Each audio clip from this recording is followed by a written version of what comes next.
ಪ್ರಶ್ನೋತ್ತರಿ ಗುರು ಶಿಷ್ಯರ ಸಂವಾದದಲ್ಲಿ ಸದ್ಗುರು ಪುರಾಣ ವಿಷಯಗಳನ್ನು ತಿಳಿಸಿದ್ದೀರಿ. ನಿಮ್ಮಿಂದ ಉಪನಿಷತ್ ವಿಷಯಗಳು ತಿಳಿಯಿತು. ಹಾಗೆಯೇ ಪುರಾಣದ ಯಥಾರ್ಥವನ್ನು ದಯವಿಟ್ಟು ತಿಳಿಸಿ ಅಂತ ಶಿಷ್ಯ ಗುರು ಕೇಳ್ತಾ ಇದ್ದಾರೆ. ಶಿಷ್ಯ, ಪುರಾಣಗಳ ಬಗ್ಗೆ ಈ ಹಿಂದೆಯೇ ಪ್ರಸ್ತಾಪಿಸಲಾಗಿದೆ. ಪುರಾಣಗಳು 18. ಆ 18 ಪುರಾಣಗಳನ್ನು ವ್ಯಾಸರೇ ಬರೆದಿದ್ದಾಗಿ ಹೇಳುತ್ತಾರೆ. ಆದರೆ ನಂಬಲು ಪ್ರಯಾಸವಾಗುತ್ತದೆ. ಯಾಕೆಂದರೆ ಪ್ರತಿಯೊಂದು ಪುರಾಣವು ಪ್ರತ್ಯೇಕವಾಗಿಯೇ ಉಳಿಯುವುದೇ ವಿನಃ ಇವುಗಳ ಏಕತೆ ಸ್ವಾಮ್ಯ ಕಾಣಬರದು. ಒಬ್ಬರೇ ಎಲ್ಲರ ಕರ್ತೃವಾದಲ್ಲಿ ಹಲವು ಅಭಿಪ್ರಾಯಗಳ ಕಲಕು ಮೇಲೊಗ್ಗರಾಗಲು ಸಾಧ್ಯವಿಲ್ಲ. ತಾವು ನಂಬುವ ಸಿದ್ಧಾಂತ ಅಭಿಪ್ರಾಯವನ್ನೇ ತಳಹದಿಯಾಗಿ ಒಬ್ಬರು ಏನನ್ನಾದರೂ ಬರೆಯಲು ಸಾಧ್ಯವಿದೆಯೇ ಹೊರತು ತಾನು ನಂಬಿದ ಸಿದ್ಧಾಂತವನ್ನು ತಾನೇ ಖಂಡಿಸುವ, ತಾನೇ ಅಲ್ಲಗಳೆದುದನ್ನು ಮತ್ತೆ ತಾನೇ ಹೊಗಳುವ ವಿಪರ್ಯಾಸ ಬರಹಗಳು ಸಾಧ್ಯವೇ ಇಲ್ಲ. ಬ್ರಹ್ಮ ಪುರಾಣದಲ್ಲಿ ಬ್ರಹ್ಮನೇ ಸೃಷ್ಟಿಕರ್ತ, ಇತರ ದೇವತೆಗಳು ಮಾನ್ಯರಿಲ್ಲವೆಂದು ವಿಷ್ಣು ಪುರಾಣದಲ್ಲಿ ವಿಷ್ಣುವೇ ಸೃಷ್ಟಿಕರ್ತ, ಬ್ರಹ್ಮಾದಿಗಳು ಮುಖ್ಯವಲ್ಲವೆಂದು ಶಿವ ಪುರಾಣದಲ್ಲಿ ಶಿವನೇ ಜಗತ್ಕಾರಕನೆಂದು, ಸೂರ್ಯ ಪುರಾಣದಲ್ಲಿ ಸೂರ್ಯನೇ, ಗಣೇಶ ಪುರಾಣದಲ್ಲಿ ಗಣೇಶನೇ ಸೃಷ್ಟಿಕರ್ತನೆಂಬುದಾಗಿ ಪ್ರತಿಪಾದಿಸಿದೆ. 18 ಪುರಾಣಗಳಲ್ಲಿ 18 ದೇವತೆಗಳು ಸೃಷ್ಟಿಕರ್ತರಾಗಿ ಅವರನ್ನು ಪೂಜಿಸಿದರೇನೇ ಮುಕ್ತಿ. ಪ್ರತಿಯೊಂದು ಒಬ್ಬೊಬ್ಬರ ದೇವತೆಯನ್ನು ಸೂಚಿಸಲಾದಾಗ ಯಾವುದು ಯೋಗ್ಯ, ಯಾವುದು ವಜ್ಯ ಮತ್ತು ಇವೆಲ್ಲವನ್ನು ಒಬ್ಬರೇ ವ್ಯಾಸರೇ ಬರೆದರೆಂದು ಹೇಗೆ ನಂಬುವುದು? ವ್ಯಾಸರು ರಚಿಸುವುದಾದರೆ ಅವರ ಅದ್ವೈತ ಬ್ರಹ್ಮ ಸಿದ್ಧಾಂತ ಖಂಡಿಸಲ್ಪಡುತ್ತದೆ. ವ್ಯಾಸರ ವಿರಚಿತ ಬ್ರಹ್ಮಸೂತ್ರ ವೇದಾಂತ ಶಾಸ್ತ್ರವಾಗಿದೆ. ವೇದಾಂತದ ಸಿದ್ಧಾಂತ ಅದ್ವೈತ, ಬ್ರಹ್ಮವು ಸತ್ಯ, ಜಗತ್ ಮಿಥ್ಯ. ಪುರಾಣದ ಅಭಿಪ್ರಾಯ ಭಿನ್ನ, ಹಲವು ಸೃಷ್ಟಿಕರ್ತರಾಗಿ ದ್ವೈತ ಸಿದ್ಧಪಡಿಸುತ್ತದೆ. ಪುರಾಣ ಈಶ್ವರವಾದಿ, ವೇದಾಂತ ನಿರೀಶ್ವರ ಬ್ರಹ್ಮ. ವೇದಾಂತದಲ್ಲಿ ದ್ವೈತರಹಿತ ಅದ್ವೈತ ಬ್ರಹ್ಮ, ಈಶ್ವರ ಮತ್ತು ಜೀವ ಬೇರೆ ಬೇರೆಯಾದರೆ ದ್ವೈತವಾಗುವುದು. ಪುರಾಣಗಳಲ್ಲಿ ಜಗತ್ಕರ್ತರೆಂದು ಕೆಲವರನ್ನು ಹೆಸರಿಸಿದೆ. ವೇದಾಂತದಲ್ಲಿ ತ್ರಿಕಾಲ ಅಂದರೆ ಭೂತ, ವರ್ತಮಾನ, ಭವಿಷ್ಯಗಳಲ್ಲೂ ಜಗತ್ತು ಎಂಬುದು ಪ್ರತ್ಯೇಕವಾಗಿಲ್ಲ. ಜಗತ್ಕರ್ತರೆಂಬುದನ್ನು ಒಪ್ಪಿಕೊಂಡಾಗ ಜಗತ್ತು ಎಂಬುದು ಪ್ರತ್ಯೇಕತೆ ಪಡೆಯುತ್ತದೆ, ಗೋಚರ ಸ್ಥಿತಿಯಾಗುತ್ತದೆ. ಅಲ್ಲದೆ ವೇದಾಂತದಲ್ಲಿ ಸರ್ವಕಲ್ವಿತಂ ಬ್ರಹ್ಮ ಪ್ರಮಾಣ ಸಹಿತ ನಿರೂಪಿಸಿದೆ. ಇವೆಲ್ಲ ಕಾರಣಗಳಿಂದಾಗಿ ಪುರಾಣಗಳು ಒಬ್ಬರಿಂದ ರಚಿತವಾದುದಲ್ಲ.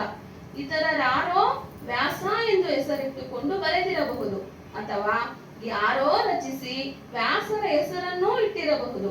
ಹಿರಿಯರ ಪೂಜ್ಯರ ಹೆಸರು ಇಡುವುದರಿಂದ ಗ್ರಂಥಗಳು ಮಾನ್ಯತೆಯನ್ನು ಪಡೆಯುವುದು ಎಂಬುದು ಅವರ ವಿಶ್ವಾಸವಿರಬಹುದು. ಆದರೆ ವಿಚಾರವಂತರು, ಪಂಡಿತರು, ವಿದ್ವಾಂಸರುಗಳಿಗೆ ಸತ್ಯ ತಿಳಿದುಕೊಳ್ಳಬಲ್ಲ ಅರಿವು ಇರುತ್ತದೆ. ವಿಚಾರ ಸಾಗರ ಸಪ್ತನ್ನು ಅಧ್ಯಯನದಲ್ಲಿ ಪುರಾಣಗಳ ಏಕತೆಯನ್ನು ಬಲಪಡಿಸುವ ವಿಷಯ ಬರುವುದಾದರೂ ಅದರಲ್ಲೂ ದೋಷ ಕಂಡು ಬರುವುದು. ಕಾರಣಭೂತನು ಬ್ರಹ್ಮ, ಕಾರ್ಯಕಾರನು ಬ್ರಹ್ಮನೆಂದಾದಾಗ ದ್ವೈತ ಸಿದ್ಧಾಂತ ಒಂದು ಪುರಾಣದಲ್ಲಿ ಕಾರ್ಯಕಾರಕ ಬ್ರಹ್ಮನೆಂದು ತಿಳಿಸಿದರೆ ಮತ್ತೊಂದು ಕಾರಣ ಬ್ರಹ್ಮನೆಂದು ತಿಳಿಸಿದೆ. ಮತ್ತು ಅದೇ ಗ್ರಂಥದ 2ನೇ ಅಧ್ಯಾಯದಲ್ಲಿ ಸೃಷ್ಟಿ ಪೂರ್ವ, ಸೃಷ್ಟಿ ನಂತರ ಎಂಬುದಿಲ್ಲ. ಎಲ್ಲಾ ಜೀವಿಗಳ ವಸ್ತುಗಳು ಮುಂಚಿನಿಂದಲೂ ಇವೆ ಎನ್ನುತ್ತದೆ. ಜಗತ್ತು ಅನಾದಿ ಎನ್ನುವುದಾದರೆ ಸೃಷ್ಟಿ ಎಂಥದ್ದು? ಸೃಷ್ಟಿಕರ್ತನೆಂದರೆ ಅರ್ಥವೇನು? ಇವೆಲ್ಲ ವಿರೋಧಾಭಾಸಗಳಿಂದ ಪುರಾಣಗಳು ವ್ಯಾಸರಂತಹ ಪ್ರಬುದ್ಧ ಪಂಡಿತರಿಂದ ರಚಿತವಾಗಿಲ್ಲ. ಸ್ವಾರ್ಥ ಚಿಂತನೆಯ ಮೂರ್ಖ ಪಂಥದಿಂದ ರಚಿತವಾಗಿರಬೇಕು. ಭಗವದ್ಗೀತೆಯು ಉಪಪುರಾಣವೆಂದು ಹೇಳುತ್ತಾರೆ ಮತ್ತು ಗೀತೆ ಓದದಿದ್ದರೆ ಜ್ಞಾನವಾಗಲಿಕ್ಕಿಲ್ಲವೆಂದೂ ಹೇಳುತ್ತಾರೆ. ಹಾಗಾದಲ್ಲಿ ಗೀತೆಯ ಕರ್ತೃವಿಗೆ ಜ್ಞಾನವೆಲ್ಲಿಯದು?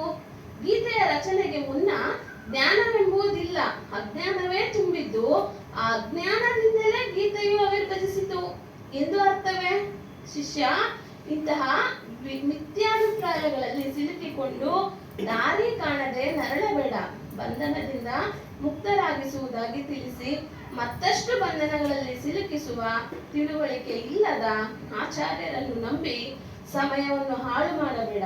ಪಾರಕಿ ಸಂತರ ಅನುಗ್ರಹ ಪಡೆದು ಯಥಾರ್ಥವನ್ನು ಗ್ರಹಿಸಿ ಜೀವನ್ಮುಕ್ತನಾಗುವ ದಾರಿಯನ್ನು ತಿಳಿ ಅಂತ ಇಲ್ಲಿ ಗುರುಗಳು ಹೇಳ್ತಿದ್ದಾರೆ. ಸದ್ಗುರು ಪುರಾಣ ವಿಷಯಗಳನ್ನು ತಿಳಿಸಿದ್ದಾರೆ. ಸತ್ಯವಾದದ್ದನ್ನು ತಿಳಿದಿದ್ದರಿಂದ ನನ್ನ ಕಣ್ಣು ತೆರೆದಿತು. ಈಗ ಯಾವ ಗ್ರಂಥವನ್ನು ಓದಲು ಯೋಗ್ಯವಿದೆ ಎಂಬುದನ್ನು ತಿಳಿಸಿ. ಅಂದ್ರೆ ಶಿಷ್ಯ ಈ ಗ್ರಂಥ ಓದಬೇಕು, ಆ ಗ್ರಂಥ ಓದಬಾರದು ಎಂಬ ನಿಯಮವೇನೂ ಇಲ್ಲ. ಮತಪರವಾಗಿ ಬರೆದ ಗ್ರಂಥವಾದರೂ ಸರಿಯೇ, ಯಾವ ಮತವಾದರೆ ನಮಗೇನು? ಎಲ್ಲಾ ಗ್ರಂಥಗಳನ್ನು ಓದಿ ಗ್ರಂಥಗಳ ಸಾರವನ್ನು ಅವುಗಳಲ್ಲಿ ಯೋಗ್ಯವಾದದ್ದನ್ನು ಗ್ರಹಿಸಬೇಕು. ಹಲವರು ಗ್ರಂಥಗಳು ಓದಿದಾಗಲೇ ಉಚಿತ ಅನುಚಿತ ಅಥವಾ ಯೋಗ್ಯ ಅಯೋಗ್ಯ ಅಥವಾ ಸತ್ಯ ಅಸತ್ಯ ಎಂಬುದನ್ನು ತಿಳಿಯಲು ಸಾಧ್ಯವಾಗುವುದು. ತಮ್ಮ ವಾದದಲ್ಲಿ ತಮ್ಮ ಮತ ಪಂಥದಲ್ಲಿ ಟೊಳ್ಳು ಇರುವ ಅನುಯಾಯಿಗಳು ಮಾತ್ರವೇ ಇತರೆ ಮತ ಸಂಬಂಧ ಗ್ರಂಥಗಳನ್ನು ಓದಬಾರದೆಂದು ನಿಯಮ ವಿಧಿಸುತ್ತಾರೆ. ಯಾಕೆಂದರೆ ಇತರೆ ಗ್ರಂಥಗಳಿಂದ ಸತ್ಯ ತಿಳಿಯಲ್ಪಟ್ಟು ತಮ್ಮ ಮತೈಕ ಗ್ರಂಥಗಳಲ್ಲಿನ ಅಸತ್ಯ ಹೊರಬಂದದು ಎಂಬ ಭಯವೇ ಕಾರಣ. ಆದರೆ ಯಥಾರ್ಥವಾಗಿ ಪಾರಕಿ ಸದ್ಗುರು ಎಲ್ಲ ಮತಗಳ ಗ್ರಂಥಗಳನ್ನು ಎಲ್ಲ ವಿಚಾರಗಳ ಗ್ರಂಥಗಳನ್ನು ಓದಬೇಕು, ಅವುಗಳ ಸಾರ ಗ್ರಹಿಸಬೇಕು. ಅಂಶಕ್ಷೀರ ನ್ಯಾಯದಂತೆ ಉಚಿತವಾದದ್ದನ್ನು ಪಡೆದು ಆಚರಿಸಬೇಕು. ಜ್ಞಾನವನ್ನು ಬೆಳೆಸಿಕೊಳ್ಳಬೇಕು ಎಂದು ಆಜ್ಞಾಪಿಸುತ್ತಾರೆ. ಮೊದಲಿನ ಸದ್ಗ್ರಂಥಗಳನ್ನು ಓದಬೇಕು.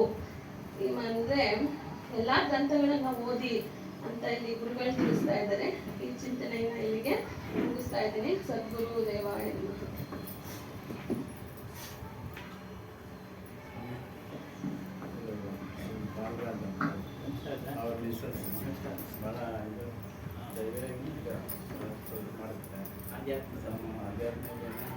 ಒಳ್ಳೆ ದಾನಿಗಳು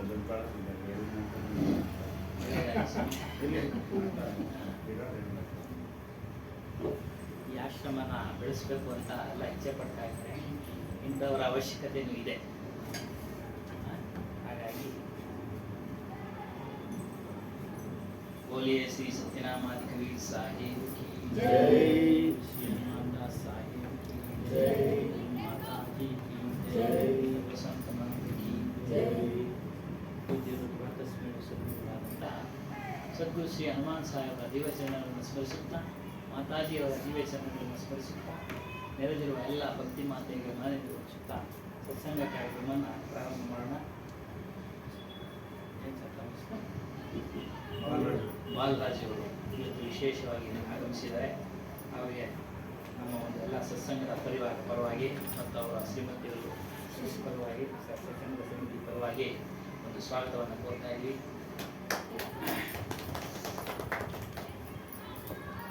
ಇಲ್ಲಿ ಮೊದಲಿಗೆ ನಿಮಗೆ ಕಬೀರ್ ಸಾಹೇಬರ ಪರಿಚಯ ಇದೆಯಾ? ಕಬೀರ್ ಸಾಹೇಬರು ಅದೇ ಕೇಳಿ. ಕಬೀರ್ ಸಾಹೇಬರು ವಾರಣಾಸಿಯಲ್ಲಿ ಹುಟ್ಟಿದಂಥವ್ರು.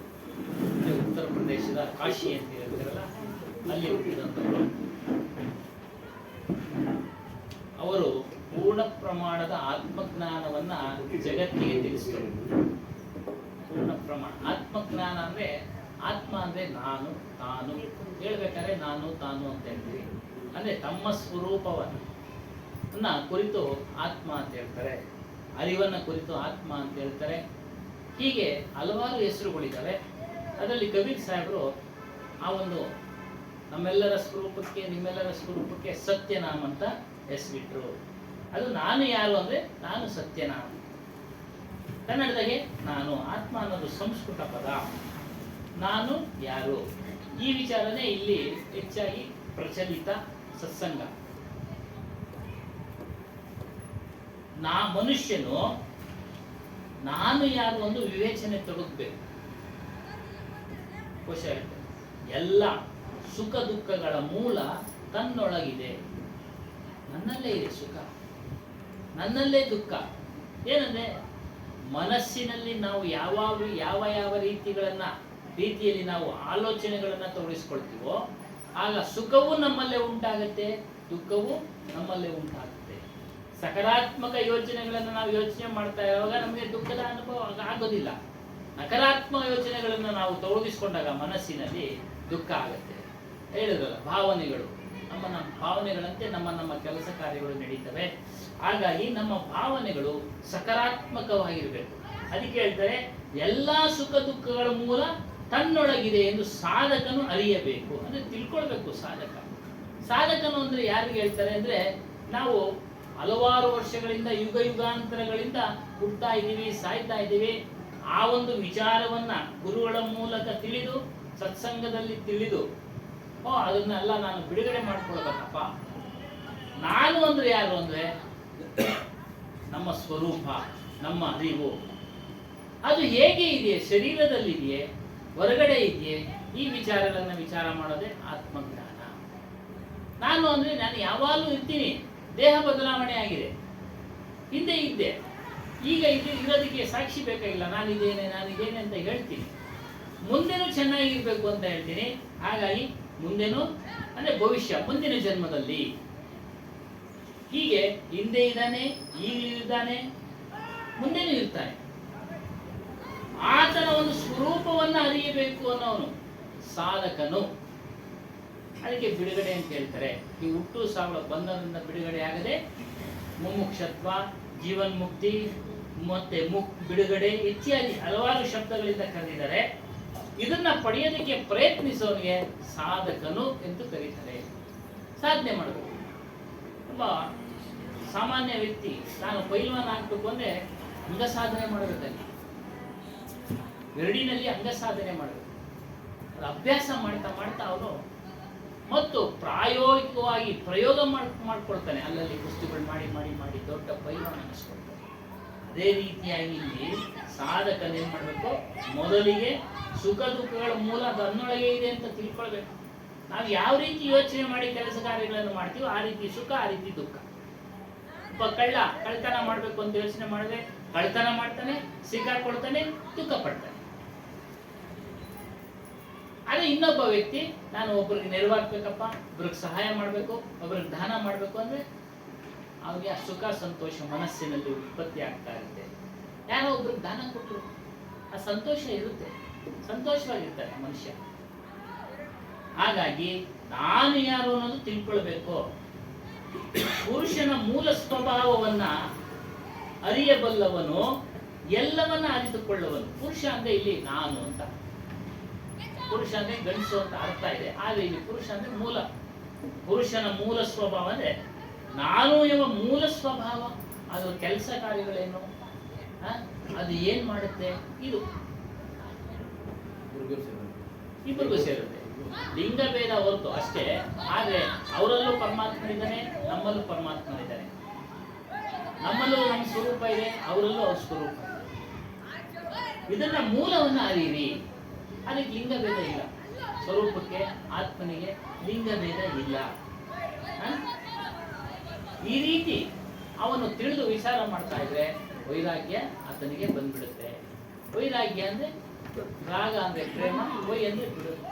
ಪ್ರಾಪಂಚಿಕ ವಸ್ತುಗಳ ಮೇಲೆ ಇರ್ತಕ್ಕಂಥ ಮೋಹವನ್ನ ಬಿಡುವುದೇ ವೈರಾಗ್ಯ. ಪ್ರಾಪಂಚಿಕ ವಸ್ತುಗಳ ಮೇಲೆ ಇರ್ತಕ್ಕಂಥ ಮೋಹವನ್ನ ಬಿಡುವುದೇ ವೈರಾಗ್ಯ. ಪ್ರಪಂಚದಲ್ಲಿ ಇರ್ತಕ್ಕಂಥ ಮೋಹನ ಬಿಟ್ಟರೆ ಜೀವನ ನಾನು ಅದೇ ಹೇಳಿದೆ, ಅವಶ್ಯಕತೆಗೆ ಅನುಗುಣವಾಗಿ ಅದನ್ನ ಉಪಯೋಗಿಸ್ಕೊಳ್ಬೇಕು. ಪಂಚ ವಿಷಯಗಳಿದೆ: ಶಬ್ದ, ಸ್ಪರ್ಶ, ರೂಪ, ರಸ.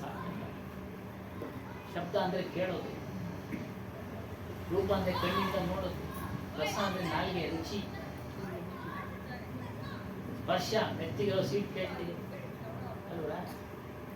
ಶಬ್ದ, ಸ್ಪರ್ಶ, ರೂಪ, ರಸ, ಗಂಧ, ಒಳ್ಳೆ ವಾಸನೆ. ನಾವು ಹಿಂಗಲ್ಲ ಡೈಆಕ್ಸೈಡ್ ತೆಗೆದುಕೊಂಡು ಬದುಕಕ್ಕಾಗತ್ತಾ? ಹಿಂಗ ಆಗೋದಿಲ್ಲ. ಆಮ್ಲಜನಕನೇ ಬೇಕು. ಅದೇ ರೀತಿಯಾಗಿ ನಮಗೆ ಶಬ್ದ ಬೇಕು. ಇಂಥ ಶಬ್ದಗಳು ಕೇಳಬೇಕು. ನಾವು ಇಂಥ ಆತ್ಮಜ್ಞಾನದ ಶಬ್ದಗಳನ್ನ ಕೇಳಬೇಕು. ಬೇರೆ ಎಲ್ಲಾ ಶಬ್ದಗಳು ಬರ್ತವೆ, ಅವುಗಳನ್ನ ವಿಚಾರ ಮಾಡಿ ಕಳೀತಾ ಇರ್ಬೇಕು. ವಿಚಾರ ಮಾಡಿ ಕಳೀತಾ ಇರ್ಬೇಕು.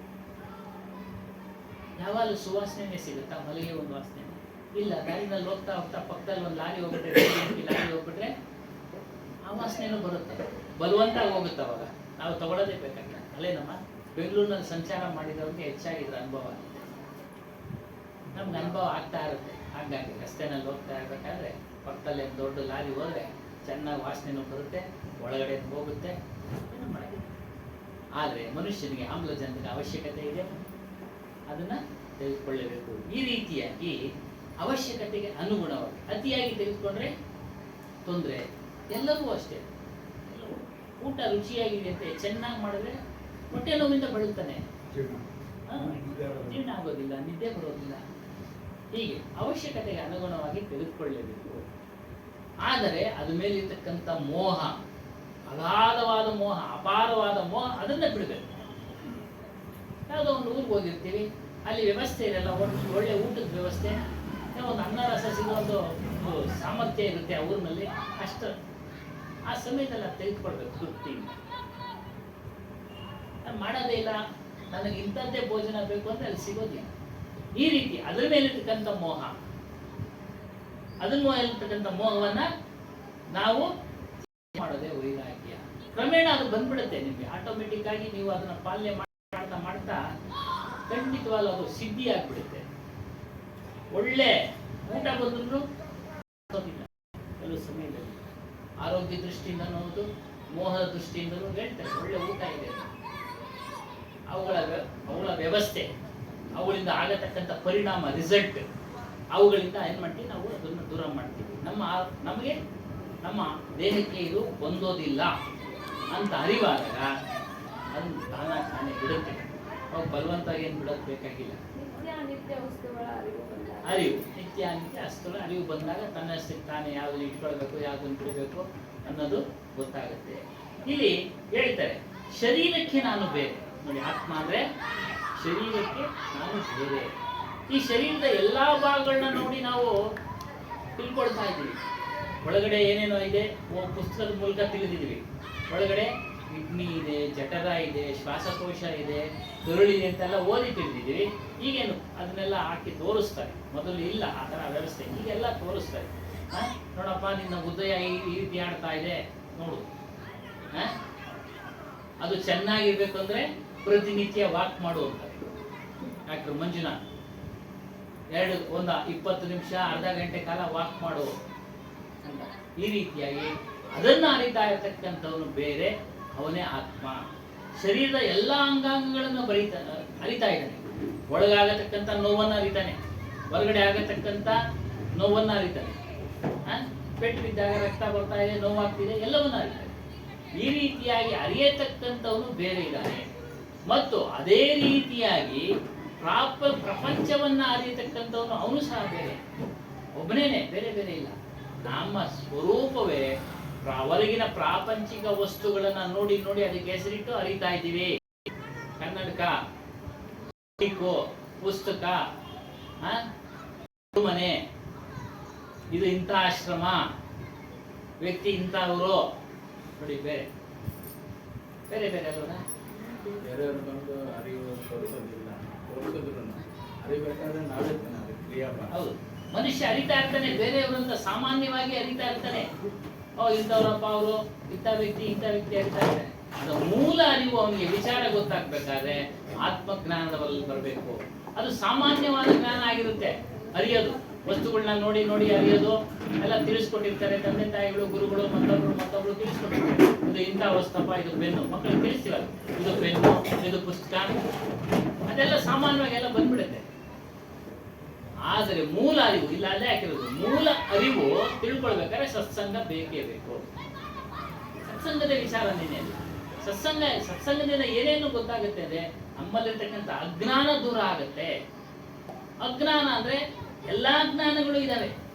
ಇಲ್ಲಿ ಒಂದು ಕಳೆದ ವಾರ ಹೇಳಿದಾಗೆ ಏನು, ಭೌತಿಕ ವಿಜ್ಞಾನ, ಸಂಗೀತ ವಿಜ್ಞಾನ, ವ್ಯಾಕರಣ ವಿಜ್ಞಾನ, ವನಸ್ಪತಿ ಪ್ರಾಣಿ ವಿಜ್ಞಾನ, ಮನೋವಿಜ್ಞಾನ, ಎಲ್ಲಾ ಜ್ಞಾನಗಳೇ. ಆದರೆ ಇವಕ್ಕೆಲ್ಲ ಬೇರೆಯಾಗಿರ್ತಕ್ಕಂಥ ಆತ್ಮಜ್ಞಾನ ಒಂದಿದೆ. ಅದನ್ನ ತಿಳಿದ್ರೆ ಬಿಡುಗಡೆ, ಅದ್ರಲ್ಲಿ ಐಕ್ಯ ಆದ್ರೆ ಬಿಡುಗಡೆ. ಈ ಎಲ್ಲಾ ಜ್ಞಾನಗಳು ಎಲ್ಲರೂ ಇರ್ತಾರೆ ಸಾಮಾನ್ಯವಾಗಿ. ಡಾಕ್ಟರ್ ಒಬ್ಬರೇ ಇದ್ದಾರ? ಅನೇಕ ಜನರಿದ್ದಾರೆ. ಇಂಜಿನಿಯರ್ ಒಬ್ಬರೇ ಇದ್ದಾರ? ಅನೇಕ ಜನರಿದ್ದಾರೆ.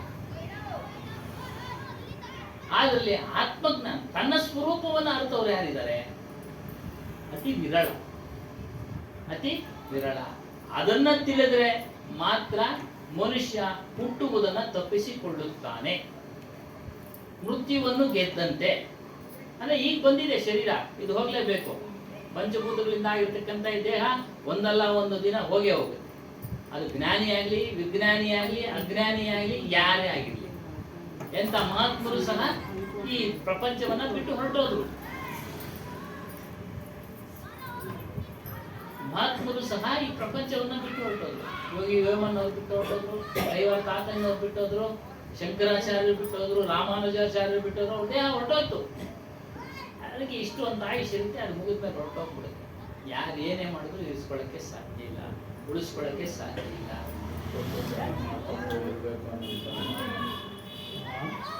ದುಡ್ಡು ಕೊಟ್ಟು ಖರೀದಿ ಮಾಡ್ಕೊಬೇಕು ಅಂತಿದ್ರೆ ಎಷ್ಟೋ ಜನ ಖರೀದಿ ಮಾಡ್ಕೊಂಡು ಕುತ್ಕೊಂಡ್ಬಿಡ್ತಾರೆ. ಅದು ಸಾಧ್ಯ ಇದ್ದದಕ್ಕೆ ಎಂತೆಂಥ ಚಕ್ರವರ್ತಿಗಳಿದ್ರು, ಅವ್ರೇನು ಕಡಿಮೆ ಇರ್ತಾರೆ ಹಣ.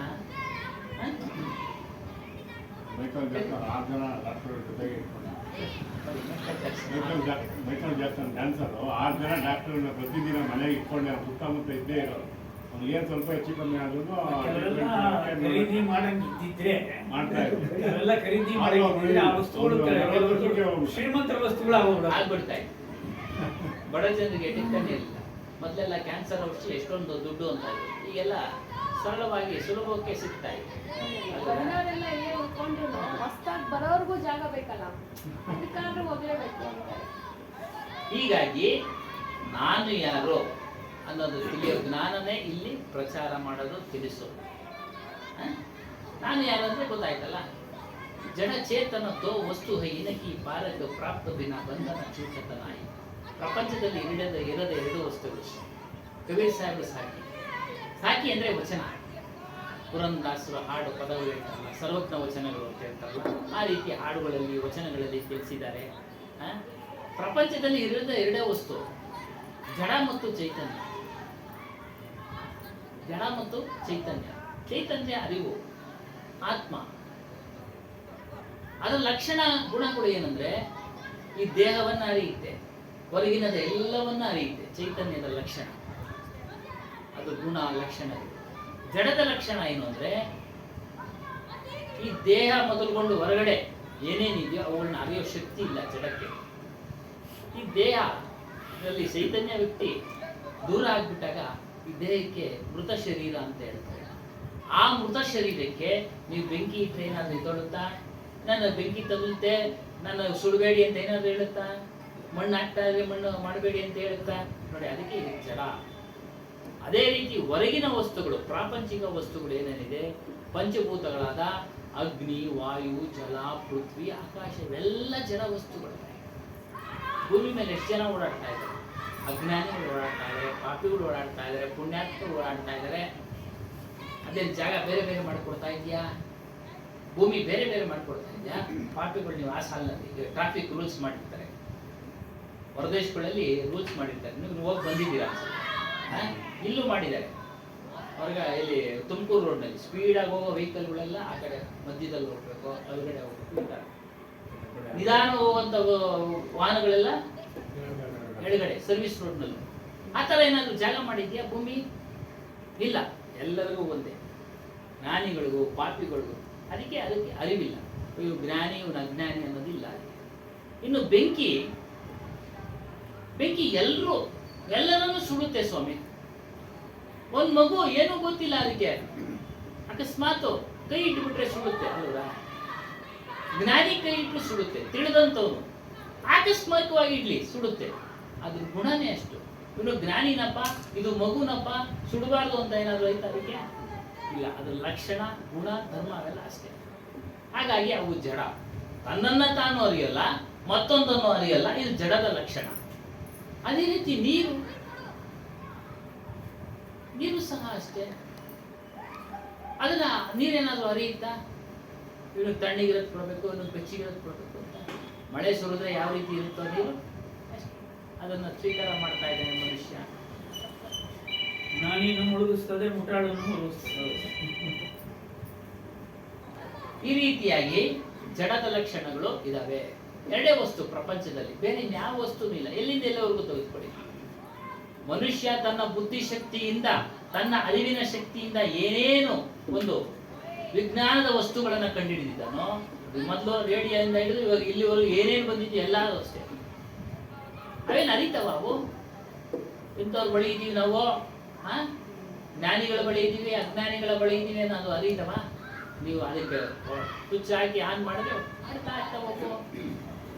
ಜಡ ಶಾಶ್ವತಲ್ಲ, ಯಾವತ್ತೋ ಒಂದು ದಿವಸ ಹೌದು, ಬಿಟ್ಟು ಹೋಗ್ತಾ ಇದ್ದೀವಿ, ಬಿಟ್ಟು ಹೋಗ್ತೀವಿ. ಈ ಪ್ರಪಂಚನ ಬಿಟ್ಟು ಹೋಗ್ತೀವಿ. ಪ್ರಪಂಚ ಇದೆ, ಹಿಂದಿನ ಕಾಲದಿಂದನೂ ಇದೆ, ಅನಾದಿ ಕಾಲದಿಂದನೂ ಇದೆ, ನಮ್ಗಿಲ್ದಂಗ. ಅದಕ್ಕೆ ಅದನ್ನ ಸುಳ್ಳು, ಸುಳ್ಳು. ನಮ್ಮ ಹಿಂದೆ ಬರೋದಿಲ್ಲ ಅಷ್ಟೇ, ನಮ್ಮ ಹಿಂದೆ ಬರೋದಿಲ್ಲ. ನಮ್ಗೆ ಕೈಗೆ ಸಿಗೋ ಅಂಥದ್ದಲ್ಲ ಅವೆಲ್ಲ. ಸಿಗುತ್ತಾ? ಇಲ್ಲ. ಇರೋವರೆಗೂ ಅದರ ಭೂಮಿ ಮೇಲೆ ಒಂದು ಮನೆ ಕಟ್ಕೊಳ್ತೀವಿ, ವಾಸ ಮಾಡ್ತೀವಿ. ಬೆಂಕಿನ ಊಟೋಪಚಾರಕ್ಕೆ ಬೇಯಿಸೋದಕ್ಕೆ ಉಪಯೋಗಿಸ್ಕೊಳ್ತೀವಿ, ನೀರನ್ನ ಉಪಯೋಗಿಸ್ಕೊಳ್ತೀವಿ, ಗಾಳಿನ ಉಪಯೋಗಿಸ್ಕೊಳ್ತೀವಿ ಅಷ್ಟೇ. ಅವ್ಯಾವೂ ಸಹ ಆತ್ಮನಿಗೆ ಸಂಬಂಧ ಇಲ್ಲ. ಅದೇ ಬೇರೆ, ಇದು ಅದು ಬೇರೆ, ಇದು ಬೇರೆ. ಅವಿನಾಶಿ ಸ್ವರೂಪನು ಆತ್ಮನು, ಅವಿನಾಶಿ, ನಾಶ ಇಲ್ಲದಿರ್ತಕ್ಕಂಥ ಅಮರನು, ಮೃತ್ಯುನೇ ಇಲ್ಲ ಆತ್ಮನಿಗೆ. ಅದೇ ಭೂತಕಾಲ, ಭವಿಷ್ಯತ್ ಕಾಲ, ವರ್ತಮಾನ ಕಾಲ, ಮೂರೂ ಕಾಲಗಳಲ್ಲಿ ಇದ್ದಾನೆ ಅವನು. ಧರ್ಮಶಾಸ್ತ್ರಗಳ ಪ್ರಕಾರ, ಸಿದ್ಧಾಂತದ ಪ್ರಕಾರ ಹೇಳ್ತೀವಿ ನಾವು, ಹಿಂದೆ ಯಾರಿಗೇನು ಮಾಡಿದ್ವೋ ಈಗ ಅನುಭವಿಸ್ತಾ ಇದೀವಿ ನೋಡಿ. ಹಿಂದೆ ಇದ್ದ ನಮಗೆ ಕಷ್ಟ ಬಂದಾಗ ಅಂದ್ಬಿಡ್ತೀವಿ, ನಾವು ಯಾಕೋ ಕಷ್ಟ ಕೊಟ್ಬಿಟ್ಟಿದ್ದೀವಿ, ಅದ್ರ ಫಲ ನಾವು ಊಟ ಮಾಡ್ತಾ ಇದ್ದೀವಿ, ಅದ್ರ ಫಲ ಊಟ ಮಾಡ್ತಾ ಇದ್ದೀವಿ ಅನ್ನೋದು. ಯಾವುದು ಎಲ್ಲೂ ಹೋಗೋದು ಬೇಡ. ಸುಮ್ಮನೆ ದಿನಾ ಟಿವಿನಲ್ಲಿ ಬರ್ತಾ ಇದೆ, ಯಾರ್ಯಾರು ಏನೇನು ಮಾಡಿದ್ರು ಅದ್ರ ಫಲ ಊಟ ಮಾಡೋದಕ್ಕೆ ಟಿವಿನಲ್ಲಿ ಬರ್ತಾ ಇದೆ ಅಲ್ವಲ್ಲ. ಅದ್ರಲ್ಲಿ ಹೆಚ್ಚಿನ ವಿವರಣೆ ಕೊಡೋದು ಬೇಡ, ಅರ್ಥ ಮಾಡ್ಕೊಂಡ್ರೆ ಮನೆಯ ಒಂದು ಜಡ. ಹೌದು, ಜಡ. ಮನೆ ನಾನೇ ಬಿಟ್ಟು ಹೋಗ್ತೇನ, ಇಲ್ಲ ನಾನು ಆ ಮನೆಯನ್ನು ಬಿಟ್ಟು ಹೋಗ್ತೇನೆ, ಅದು ಕರ್ಮಫಲದ ಆಧಾರದ ಮೇಲೆ ಹೋಗುತ್ತಾ ಹೆಂಗೆ? ಕರ್ಮಫಲದ ಆಧಾರದ ಮೇಲೆ, ಕರ್ಮಫಲದ ಎರಡೂ ಒಂದೇ. ನೀವು ಪ್ರಶ್ನೆ ಕೇಳಿ, ನೀವು ಬಿಟ್ಟು ಹೋದ್ರು ಅದೇ, ನಾವು ಬಿಟ್ಟು ಹೋದ್ರು ಅದೇ, ಎರಡು ಪ್ರಶ್ನೆ ಒಂದೇನೆ. ಆಚೆಗೆ ಹೊರಗಡೆ ಹೋಗ್ತೀವಿ ನಾವು, ಮತ್ತೆ ಬರ್ತೀವೋ ಇಲ್ಲಿ ಹೇಳಕ್ಕಾಗಲ್ಲ, ಬರ್ತೀವೋ ಇಲ್ಲಿ ಹೇಳಕ್ಕಾಗಲ್ಲ. ಅವಾಗ ನೀವು ಬಿಟ್ಟು ಹೋದ್ರು ಅದೇ, ನಾವು ಅದು ಬಿಟ್ಟು ಹೋದ್ರು ನಾವು ಅದೇನೆ ಉತ್ತರ, ಅದೇ ಉತ್ತರ. ಹಾಗಾಗಿ ಎಲ್ಲ ಜಡ. ಅಂದರೆ ನಾವು ವಾಸ ಮಾಡೋಕ್ಕೊಂದು ಒಳ್ಳೆ ಯೋಗ್ಯವಾದ ಮನೆ ಬೇಕು, ಅವರವರ ಶಕ್ತಾನುಸಾರ. ರಾಜನು ಗುಡಿಸಲಲ್ಲಿ ಇದಕ್ಕೆ ಇಷ್ಟಪಡ್ತಾನ, ಅವನಲ್ಲಿ ಶಕ್ತಿ ಇದೆ, ಸಾಮರ್ಥ್ಯ ಇದೆ, ಒಳ್ಳೆ ಅಲಂಕಾರ ಭರಿತವಾದ ಮನೆಯನ್ನು ಕಟ್ಟಿಕೊಳ್ತಾನೆ. ರಾಜರೇನು ಜ್ಞಾನಿಗಳಾಗಿಲ್ಲ, ಆಗಿದ್ದಾರೆ ಅವರನ್ನು. ಜನಕ ಮಹಾರಾಜನ ಕತೆ, ಅವನು ದೊಡ್ಡ ಮಹಾಜ್ಞಾನಿ, ಸೀತಾದೇವಿ ತಂದೆ, ಅವನು ಜ್ಞಾನಿಯಾಗಿ ರಾಜಭಾರ ಮಾಡ್ತಾ ಇದ್ದ. ಆದ್ರೆ ಆಗಿರ್ತಕ್ಕಂಥ ಮೋಹವನ್ನ ಅವನು ಬಿಟ್ಟಿದ್ದ. ಯಾಕೆಂತೆ ಕೆಲಸ ಮಾಡ, ಯಂತ್ರದಂತೆ ಪ್ರಜೆಗಳ ಯೋಗಕ್ಷೇಮ ನೋಡ್ಕೊಳ್ತಾ ಇದ್ದ, ರಾಜ್ಯದ ಆಗುವಗಳನ್ನ ನೋಡ್ಕೊಳ್ತಾ ಇದ್ದ. ಅದರಲ್ಲಿ ಅವನು ಒಳಗಡೆ ಸೇರ್ಕೊಂಡಿರ್ಲಿಲ್ಲ. ಇದು ನಾನೇ, ನನ್ನ ಬಿಟ್ರೆ ಇನ್ನ ಇಲ್ಲ ಅನ್ನೋ ಒಂದು ಅವನು ಅದರಲ್ಲಿ ಇರಲಿಲ್ಲ. ಅದ್ರ ಮೇಲಿರ್ತಕ್ಕಂಥ ಮೋಹವನ್ನು ಬಿಟ್ಟಿದ್ದ, ತನ್ನ ಸ್ವರೂಪವನ್ನು ಅರಿತಿದ್ದ, ಅದೇ ವಿಚಾರ ಇಲ್ಲಿ ನಾವು ಹೇಳೋದು. ಕಳೆದ ಸಾರನೂ ಅದೇ, ನಾನು ಯಾರು ಅನ್ನೋದು ತಿಳಿಯಿರಿ. ಅದು ತಿಳಿಯಕ್ಕೆ ಎಲ್ಲಿ ನಮಗೆ ಸಾಧ್ಯ ಅಂದ್ರೆ, ಇಂಥ ಒಂದು ಸತ್ಸಂಗದಲ್ಲಿ ಮಾತ್ರ ಸಾಧ್ಯ. ಸತ್ ಅಂದ್ರೆ ಸತ್ಯ, ಸಂಘ ಅಂದ್ರೆ ಇಂಥವ್ರ ಸಂಘ ಸೇರಿತು, ಸತ್ಯವಂತರ ಸಂಘ, ಸತ್ಯವಂತರ ಸಂಘ. ಇಂಥವರ ಸಂಘ ಮಾಡಿದಾಗೆ ಸತ್ಯದ ವಸ್ತುವಿನ ಪರಿಚಯ ಆಗುತ್ತೆ. ಸತ್ಯ ಅಂದ್ರೆ ನಮ್ಮೆಲ್ಲರ ಸ್ವರೂಪ. ಮೂರು ಕಾಲಗಳಲ್ಲಿದೆ, ಮೂರು ಅವಸ್ಥೆ: ಜಾಗೃತಾವಸ್ಥೆ, ಸ್ವಪ್ನಾವಸ್ಥೆ, ಸುಷುಪ್ತಾವಸ್ಥೆ.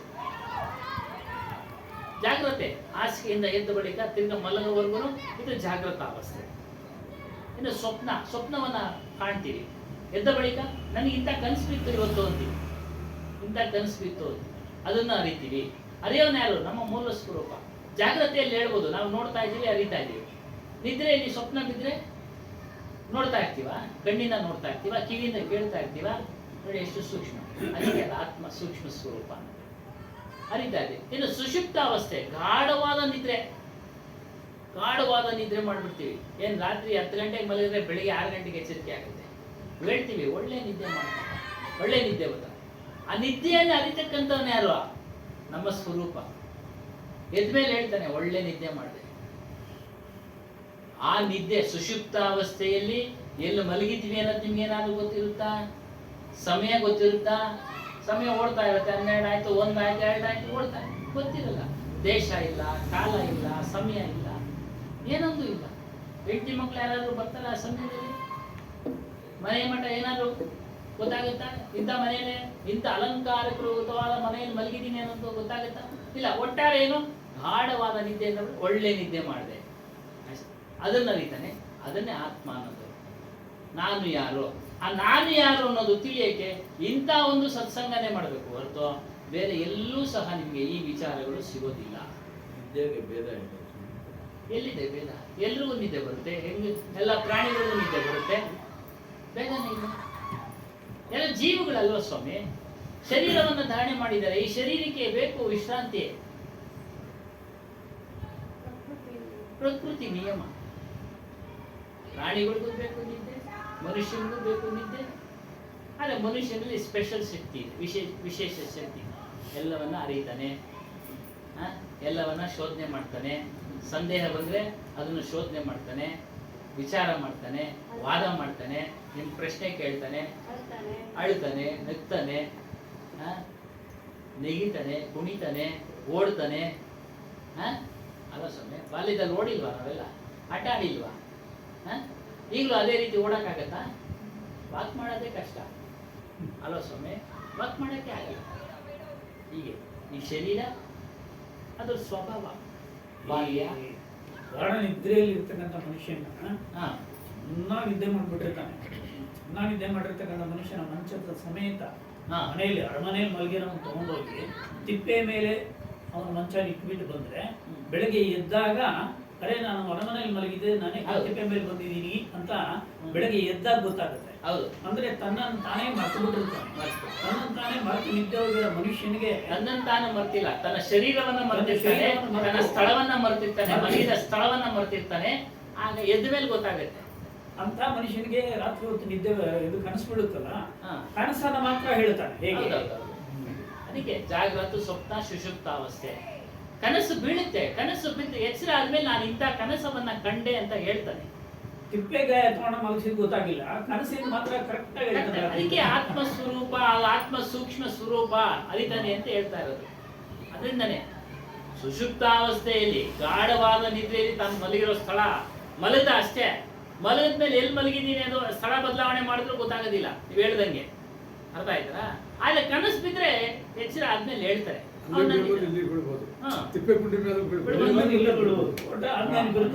ಸ್ವಪ್ನ ಅನ್ನೋದು ನಮ್ಮ ಬಯಕೆಗಳೇನೆ, ಏನಲ್ಲ. ನಾವು ಸ್ವಪ್ನ ಏನು ಆಸೆಗಳ ಆಕಾಂಕ್ಷೆಗಳು ಇಟ್ಕೊಂಡಿರ್ತೀವಿ, ಅದೇ ಸ್ವಪ್ನ ರೂಪವಾಗಿ ಬರೋದು. ಅದು ಜಾಸ್ತಿ ಆದ ಸ್ವಪ್ನ ರೂಪ ಬರ್ತದೆ. ಅದು ಅವಾಗೇ ಬರೋದು. ಗಾಢ ನಿದ್ದೆ ಬರಲ್ಲ. ಅವಾಗ ದೇಹ ಮನಸ್ಸು ಎಲ್ಲ ಏನು ಕೆಲಸ ಮಾಡೋದು, ದೇಹ ಸಂಪೂರ್ಣ ಮರೆತು ಹೋಗ್ತಿರುತ್ತೆ ಸರ್ ಗಾಢ ನಿದ್ದೆಯಲ್ಲಿ ಅಷ್ಟೇ. ಬೇರೆ 3 ಸ್ಥಾನ ಅದಕ್ಕೆ ಕೊಡ್ಬೋದು. 3 ಗಾಢವಾದ ನಿದ್ರೆಯಲ್ಲಿ ಸಮಯ ಬದಲಾವಣೆ ಆಗಿ ಅವ್ರು ಹೇಳ್ದಂಗೆ ಸ್ವಪ್ನನೂ ಬಿದ್ರು ಬಿಡ್ಬೋದು. ಒಂದು 12 ಗಂಟೆವರೆಗೂ ಒಳ್ಳೆ ಗಾಢವಾದ ನಿದ್ರೆ, ಏನೋ ಚಂಚಲ ಆಗುತ್ತೆ ಮನಸ್ಸು, ನಿದ್ದೆ ಗಂಟೆನಲ್ಲೇ ಒಳ್ಳಾಡ್ತಾನೆ ಮಂಚದ ಮೇಲೆ ಮಲಗ್ದಂಗೆ. ನೀವು ಹೇಳ್ದಂಗೆ ಸ್ಥಳ ಬದಲಾವಣೆ ಆಗ್ಬಿಟ್ಟಿರುತ್ತೆ. ಅವಾಗ ಕನಸು ಬೀಳ್ಬೋದು. ಬೀಳದೆ ಇರಬಾರ್ದು ಅಂತೇನಿಲ್ಲ ಅವ್ರು ಹೇಳ್ದಂಗೆ. ಓಕೆ, ಹೇಳಿ ಸೊಮ್ಮೆ.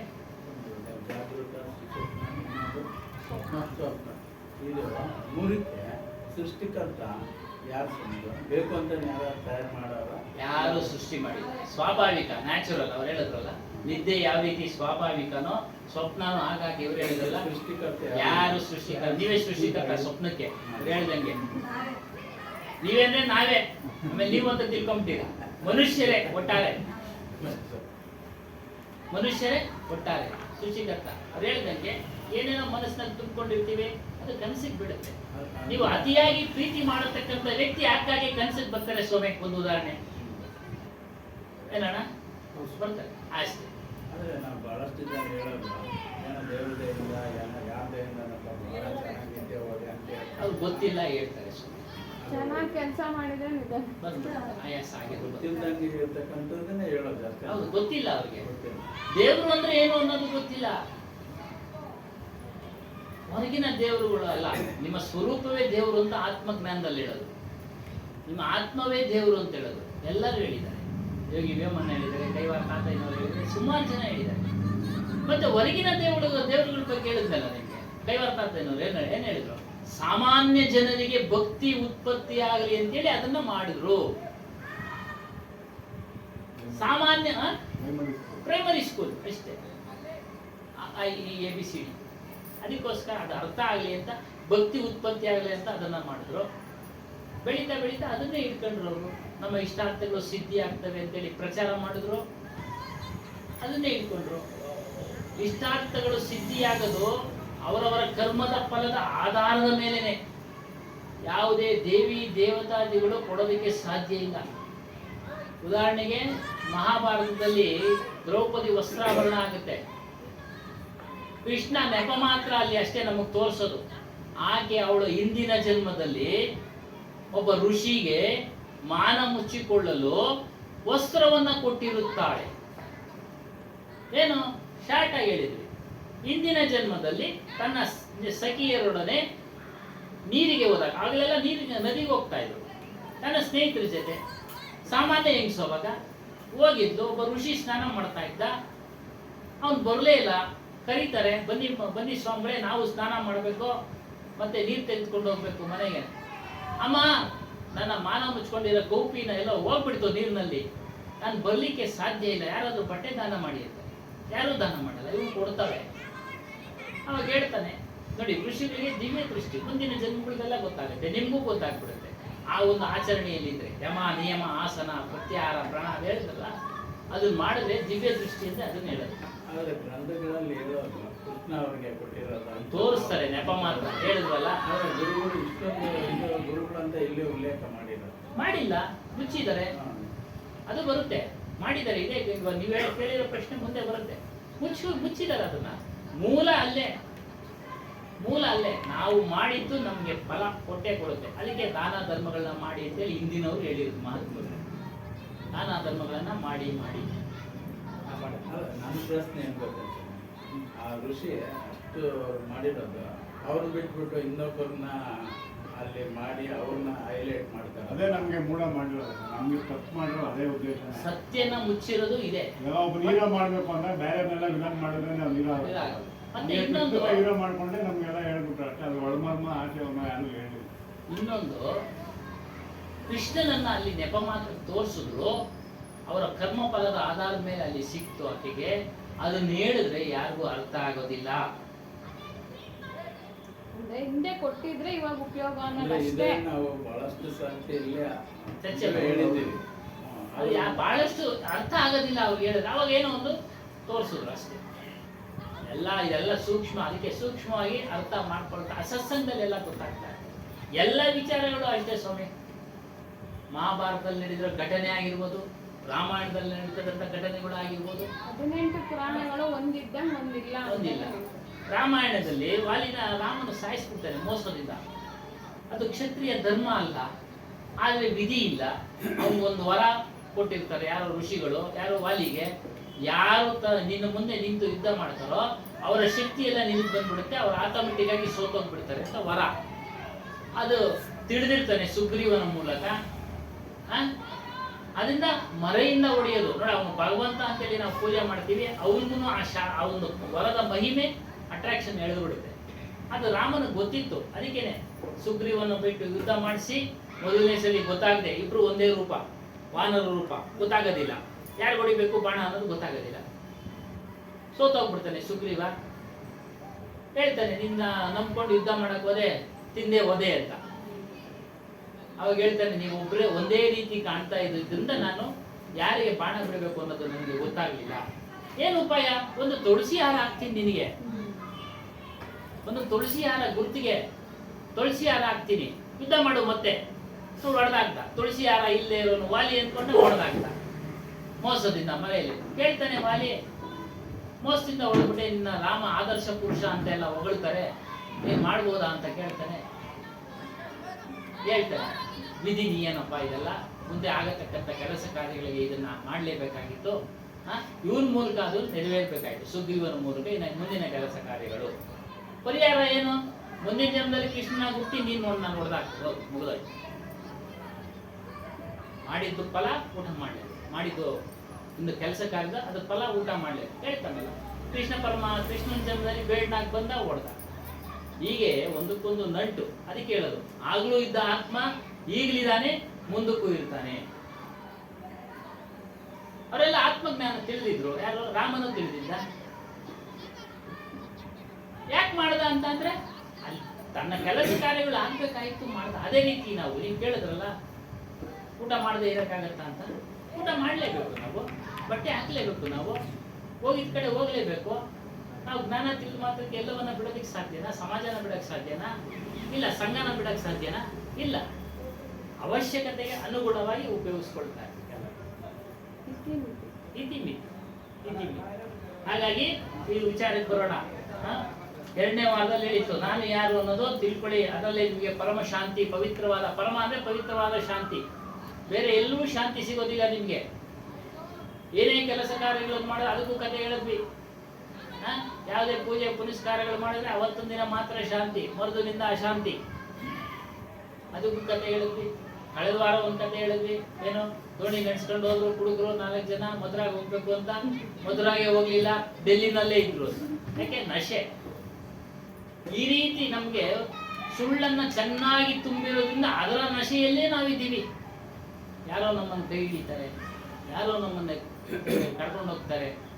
ಯಾರು ಕರ್ಕೊಂಡು ಹೋಗಕ್ಕೆ ಸಾಧ್ಯ ಇಲ್ಲ ಮುಕ್ತಿ ಪದಕ್ಕೆ. ನೀವೇ ನಡಿಬೇಕು, ನಾವೇ ನಡಿಬೇಕು. ನಮಗೆ ಬಿಡುಗಡೆ ಬೇಕು ಅಂದ್ರೆ ನಾವೇ ನಡಿಬೇಕು, ನಮಗೆ ಶಾಂತಿ ಬೇಕು ಅಂದ್ರೆ ನಾವೇ ನಡಿಬೇಕು. ಗುರುಗಳು ಪ್ರೇರಣೆ ಕೊಡ್ತಾ ಇರ್ತಾರೆ. ಏನು, ಯಾವ ರೀತಿ ಶಿಕ್ಷಕರು ಪಾಠಗಳನ್ನ ಮಾಡಿದು ಎಲ್ಲ ವಿಚಾರಗಳನ್ನ ತಿಳಿಸ್ತಾ ಇರ್ತಾರೋ ಅದೇ ರೀತಿಯಾಗಿ ಗುರುಗಳು, ನೋಡಪ್ಪ ಇದು ಮೋಹ, ಇದು ನಿನಗೆ ಬಂಧನ ಕೊಡುತ್ತೆ, ಹುಟ್ಟನ್ನು ಉತ್ಪಾದಿಸುತ್ತೆ, ಇದನ್ನು ಬಿಡು, ಕೋಪವನ್ನ ಬಿಡು, ಅಸೂಯೆಯನ್ನ ಬಿಡು, ಲೋಭವನ್ನ ಬಿಡು, ರಾಗದ್ವೇಷಾದಿಗಳನ್ನ ಬಿಡು, ವಾಸನೆಗಳನ್ನ ಬಿಡು. ವಾಸನೆಗಳನ್ನು ಬಿಡು ಅನ್ನೋದೇ ಗುರುನೇ ಕುಳಿತುಕೊಂಡು ಬಿಡಿಸಕ್ಕಾಗೋದಿಲ್ಲ. ಪ್ರೇರಣೆ ಕೊಡ್ತಾ ಇದ್ದಾರೆ. ನೀವು ಈ ವಿಚಾರಗಳು ಈ ರೀತಿ ಇದೆ, ಇವುಗಳು ಬಂಧನ ಕೊಡ್ತವೆ, ಬಿಡು ಬಿಡು ಬಿಡು. ಹಾಗಾಗಿ ಇಲ್ಲಿ ಬರ್ತಾರೆ ಎರಡನೇ ಪ್ಯಾರದಲ್ಲಿ ಹೇಳ್ತಾರೆ, ಆ ಪುಟ್ಟವ್ರ ಕರು ಏನು, ನಿನ್ನ ಸ್ಥಾನದಲ್ಲಿ ನೆಲೆಗೊಳ್ಳಪ್ಪ. ನೀನು ನಿನ್ನ ಸ್ಥಾನದಲ್ಲಿ ನೆಲೆಗೊಳ್ಳು. अपने लिए जगह बना लेना बहुत बड़ी बात है. ಉದಾಹರಣೆ ಕೊಡ್ತಾರೆ. ನಮಗೋಸ್ಕರ ಪ್ರಾಪಂಚಿಕವಾಗಿ ನಾವು ಸೈಟ್ಗಳನ್ನ, ನಿವೇಶಗಳನ್ನ ಖರೀದಿ ಮಾಡ್ತೀವಿ. ಇದು ದೊಡ್ಡ ವಿಚಾರನೇ ಆಗಿದೆ. ಎಲ್ರಿಗೂ ಸಾಧ್ಯ ಆಗೋದಿಲ್ಲ ಸೈಟ್ಗಳು ಖರೀದಿ ಮಾಡೋದಕ್ಕೆ. ಹೌದಾ ಸ್ವಾಮಿ? ಎಲ್ರಿಗೂ ಆಗೋದಿಲ್ಲ, ಎಲ್ರಿಗೂ ಸಿಗೋದಿಲ್ಲ. ಅದು ಸುಕೃತ ಫಲನೇ. ಒಂದು ತಗೊಳಕ್ಕೆ ಎಷ್ಟೋ ನಾವು ಕೆಲವರು ಎಣಗಾಡ್ತಾ ಇರ್ತಾರೆ ಅಲ್ವಾ? ಅದಕ್ಕೆ ಹೇಳಿದ್ರು ಅಪನೇಲಿಯೇ ಜಗ ಅಂದ್ರೆ ಸ್ಥಳ. ಒಂದು ದೊಡ್ಡ ವಿಚಾರ ಆಗಿದೆ. ಮತ್ತು ತಮ್ಮ ಒಂದು ಕ್ಷೇತ್ರದಲ್ಲಿ ನೆಲೆಗೊಳ್ಳೋದಿಕ್ಕೆ, ತಮ್ಮ ಕ್ಷೇತ್ರ ಅಂದ್ರೆ ವಿದ್ಯಾರ್ಥಿ ಓದೋದ್ರಲ್ಲಿ ಅವನು ನೆಲೆಗೊಳ್ಳಬೇಕು. ಇಲ್ಲ ಅಂದ್ರೆ ಅವನು ಉತ್ತೀರ್ಣನಾಗಕ್ಕೆ ಸಾಧ್ಯ ಇಲ್ಲ. ಕೆಲಸ ಮಾಡತಕ್ಕಂಥವನು ಅದರಲ್ಲಿ ನೆಲೆಗೊಳ್ಳಬೇಕು ಅಂದ್ರೆ ತನ್ನ ಮನಸ್ಸನ್ನ ಏಕಾಗ್ರತೆಯಿಂದ ಅಲ್ಲಿ ಕುಳಿತು ಮಾಡಿದ್ರೆ ಅವೆಲ್ಲ ಕೆಲಸಗಳು ಸಕ್ಸಸ್. ಇಲ್ಲ ಅಂದ್ರೆ ಆಗುತ್ತಾ ಸ್ವಾಮಿ? ಇಲ್ಲ, ಆಗೋದಿಲ್ಲ. ವ್ಯಾಪಾರದಲ್ಲಿ ಅಷ್ಟೇ ಲಾಭ ನಷ್ಟಗಳನ್ನ ಗಮನಿಸಿ ಅವರು ವ್ಯಾಪಾರ ಮಾಡ್ತಾ ಇರಬೇಕು. ನಷ್ಟ ಮಾಡ್ಕೊಂಡು ವ್ಯಾಪಾರ ಮಾಡ್ತಾ ಇದ್ರೆ ಬಂಡವಾಳ 3-5 ದಿನಕ್ಕೆ ಖಾಲಿ ಆಗ್ಬಿಡುತ್ತೆ. ವ್ಯವಸಾಯದಲ್ಲೂ ಅಷ್ಟೇ, ರಾಜನೀತಿಯಲ್ಲೂ ಅಷ್ಟೇ, ಎಲ್ಲಾ ಕ್ಷೇತ್ರಗಳಲ್ಲೂ ಎಷ್ಟು ಅರ್ಥ ಕೊಡ್ತಾರೆ. ಒಂದು ಸ್ಥಳ ಖರೀದಿ ಮಾಡೋದಕ್ಕೂ ತೊಂದರೆ, ಮತ್ತು ಅವರ ಕ್ಷೇತ್ರದಲ್ಲಿ ನಿಲ್ಲೋದು ದೊಡ್ಡ ವಿಚಾರ ಆಗಿದೆ. ಎಲ್ಲರೂ ಯಶಸ್ಸನ್ನ ಪಡೆಯಕ್ಕೆ ಸಾಧ್ಯ ಇಲ್ಲ.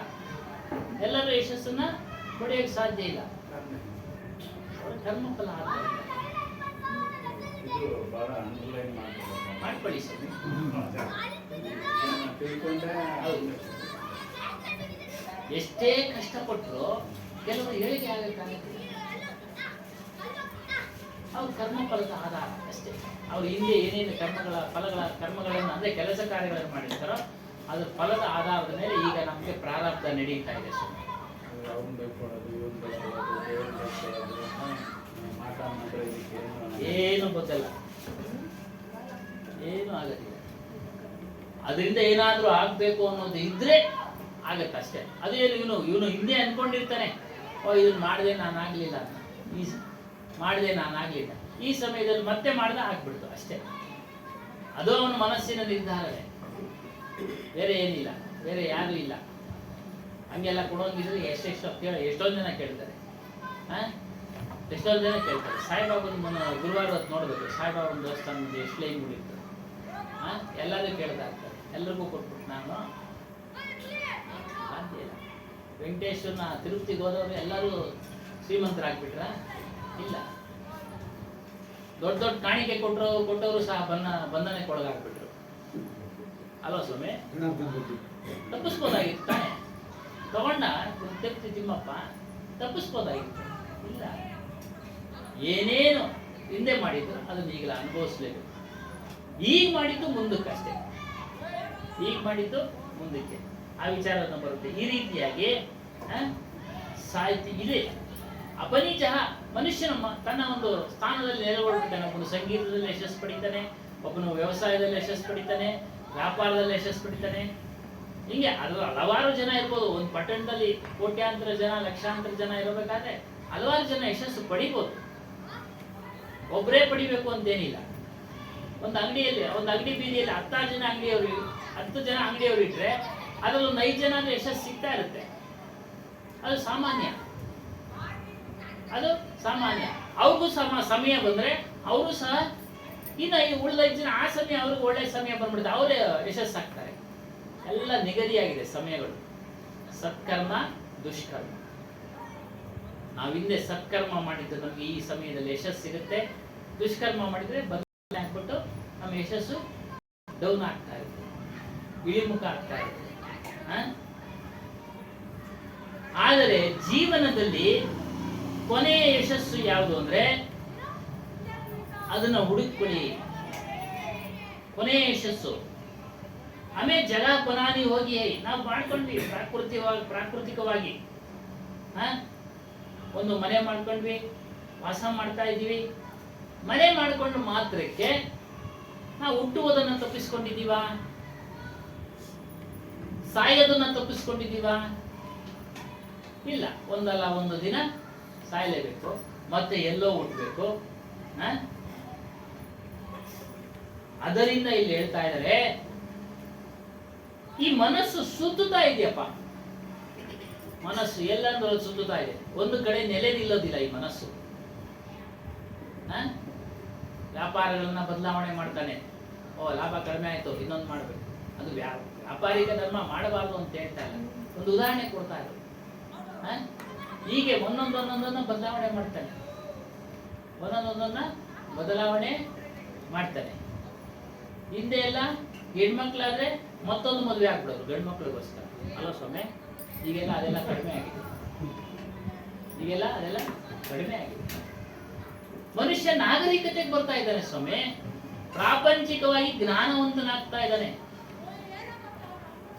ಜ್ಞಾನಿ ಆಗ್ತಾ ಇದ್ದಾನೆ. ಆದ್ರೆ ಆತ್ಮಜ್ಞಾನಿ ಆಗ್ತಾ ಇಲ್ಲ. ಅದಕ್ಕೆ ಮನಸ್ಸು ಸುತ್ತುತ್ತಾ ಇರುತ್ತೆ, ಅದನ್ನ ನಾವು ಒಂದು ಕಡೆ ನಿಲ್ಲಿಸ್ಬೇಕು. ಎಲ್ಲಿ ನಿಲ್ಲಿಸ್ತೀರಾ ನೀವು? ಆಚೆ ಕಡೆ ಎಲ್ಲರೂ ನಿಲ್ಲಿಸಿದ್ರು ಅದು ನಿಲ್ಲೋದಿಲ್ಲ ಸ್ವಾಮಿ. ಶಬ್ದ, ಸ್ಪರ್ಶ, ರೂಪ, ರಸ, ಗಂಧ 5 ವಿಷಯಗಳು ಪ್ರಪಂಚದಲ್ಲಿದೆ.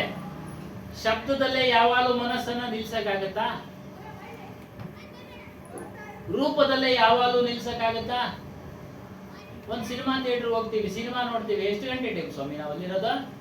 ಸಿನಿಮಾ ಮುಗಿತು, ಎದ್ದು ಬಂದ ಮೇಲೆ ಅಷ್ಟೇ, ಅದೇ ಕೆಲಸ. ಅದರಲ್ಲೂ ಮನೆಯಲ್ಲಿ ಏನಾದ್ರು ಯೋಚನೆಗಳಿದ್ರೆ ಮನಸ್ಸು ಮನೆಯಲ್ಲಿ ಇರ್ತಿದ್ದೆ, ನಾವು ದೃಶ್ಯ ಮಾತ್ರ ನೋಡ್ತಾ ಇರ್ತೀವಿ. ಪಕ್ಕದವ್ರು ಹೇಳ್ತಾ ಇರ್ತಾರೆ, ಏನ್ ನಿದ್ದೆ ಮಾಡ್ತಾ ಇದ್ದೀನೋ ನೋಡಲ್ಲಿ ಎಷ್ಟು ಚೆನ್ನಾಗಿ ಕುಣಿತಾವ್ರೆ ಅಂತಾರೆ ಸ್ವಾಮಿ. ಹಾಗೆ ಆದ್ರಿಂದ ಮನಸ್ಸು ಸುತ್ತುತ್ತಾ ಇರುತ್ತೆ. ಅದನ್ನ ಸರಿಯಾಗಿ ಶಾಶ್ವತವಾಗಿ ನಿಲ್ಲಿಸೋ ಜಾಗ ಯಾವುದಂದ್ರೆ ನಿಮ್ಮ ನಿಮ್ಮ ಸ್ವರೂಪ, ನಮ್ಮ ನಮ್ಮ ಸ್ವರೂಪ. ನಿಮ್ಮ ನಿಮ್ಮ ಸ್ವರೂಪ, ನಮ್ಮ ನಮ್ಮ ಸ್ವರೂಪ. ಅಲ್ಲಿ ನಿಲ್ಲಿಸಿ ನಿಮ್ಮ ಮನಸ್ಸನ್ನ. ಅದು ಶಾಶ್ವತವಾದ ಮನೆ. ಯಾವುದು? ನಮ್ಮ ನಮ್ಮ ಸ್ವರೂಪ, ನಮ್ಮ ನಮ್ಮ ಆತ್ಮ, ಅದು ಶಾಶ್ವತವಾದ ಮನೆ. ಇನ್ನೆಲ್ಲ ನಕಲಿ ಮನೆಗಳು, ಏನೋ ಬಿಟ್ಟು ಹೋಗ್ತಾನೆ ಇರ್ತೀವಿ. ಹಾಗಂತ ಕಟ್ಟಬಾರದು ಅಂತ ಏನಿಲ್ಲ, ಕಟ್ಕೊಳ್ಳಿ, ಆಸ ಮಾಡಿ. ನಿಮ್ಮ ನಿಮ್ಮ ಅದು ಆರಾಬ್ದ ಫಲ ಹೇಗಿದೆಯೋ ಆ ರೀತಿ ದೊಡ್ಡದಾಗೋದು ಕಟ್ಕೊಳ್ಳಿ, ಅದು ನಿಮ್ಮ ಇಷ್ಟ.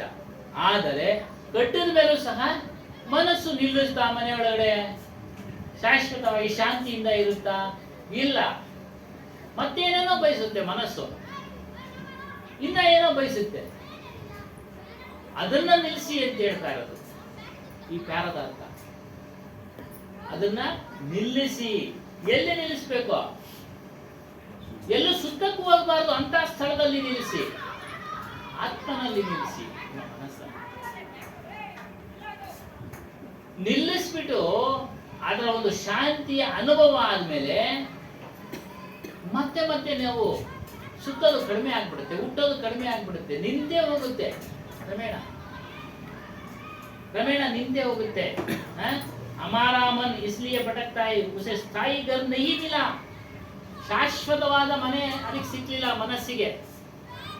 ಶಾಶ್ವತವಾದ ಮನೆ ಸಿಕ್ಲಿಲ್ಲ ಮನಸ್ಸಿಗೆ. ಹಾಗಾಗಿ ಇದರ ಅರ್ಥ ಆಪ್ಟೌರ್ ಕರೋ. ಅರ್ಥ ಏನು?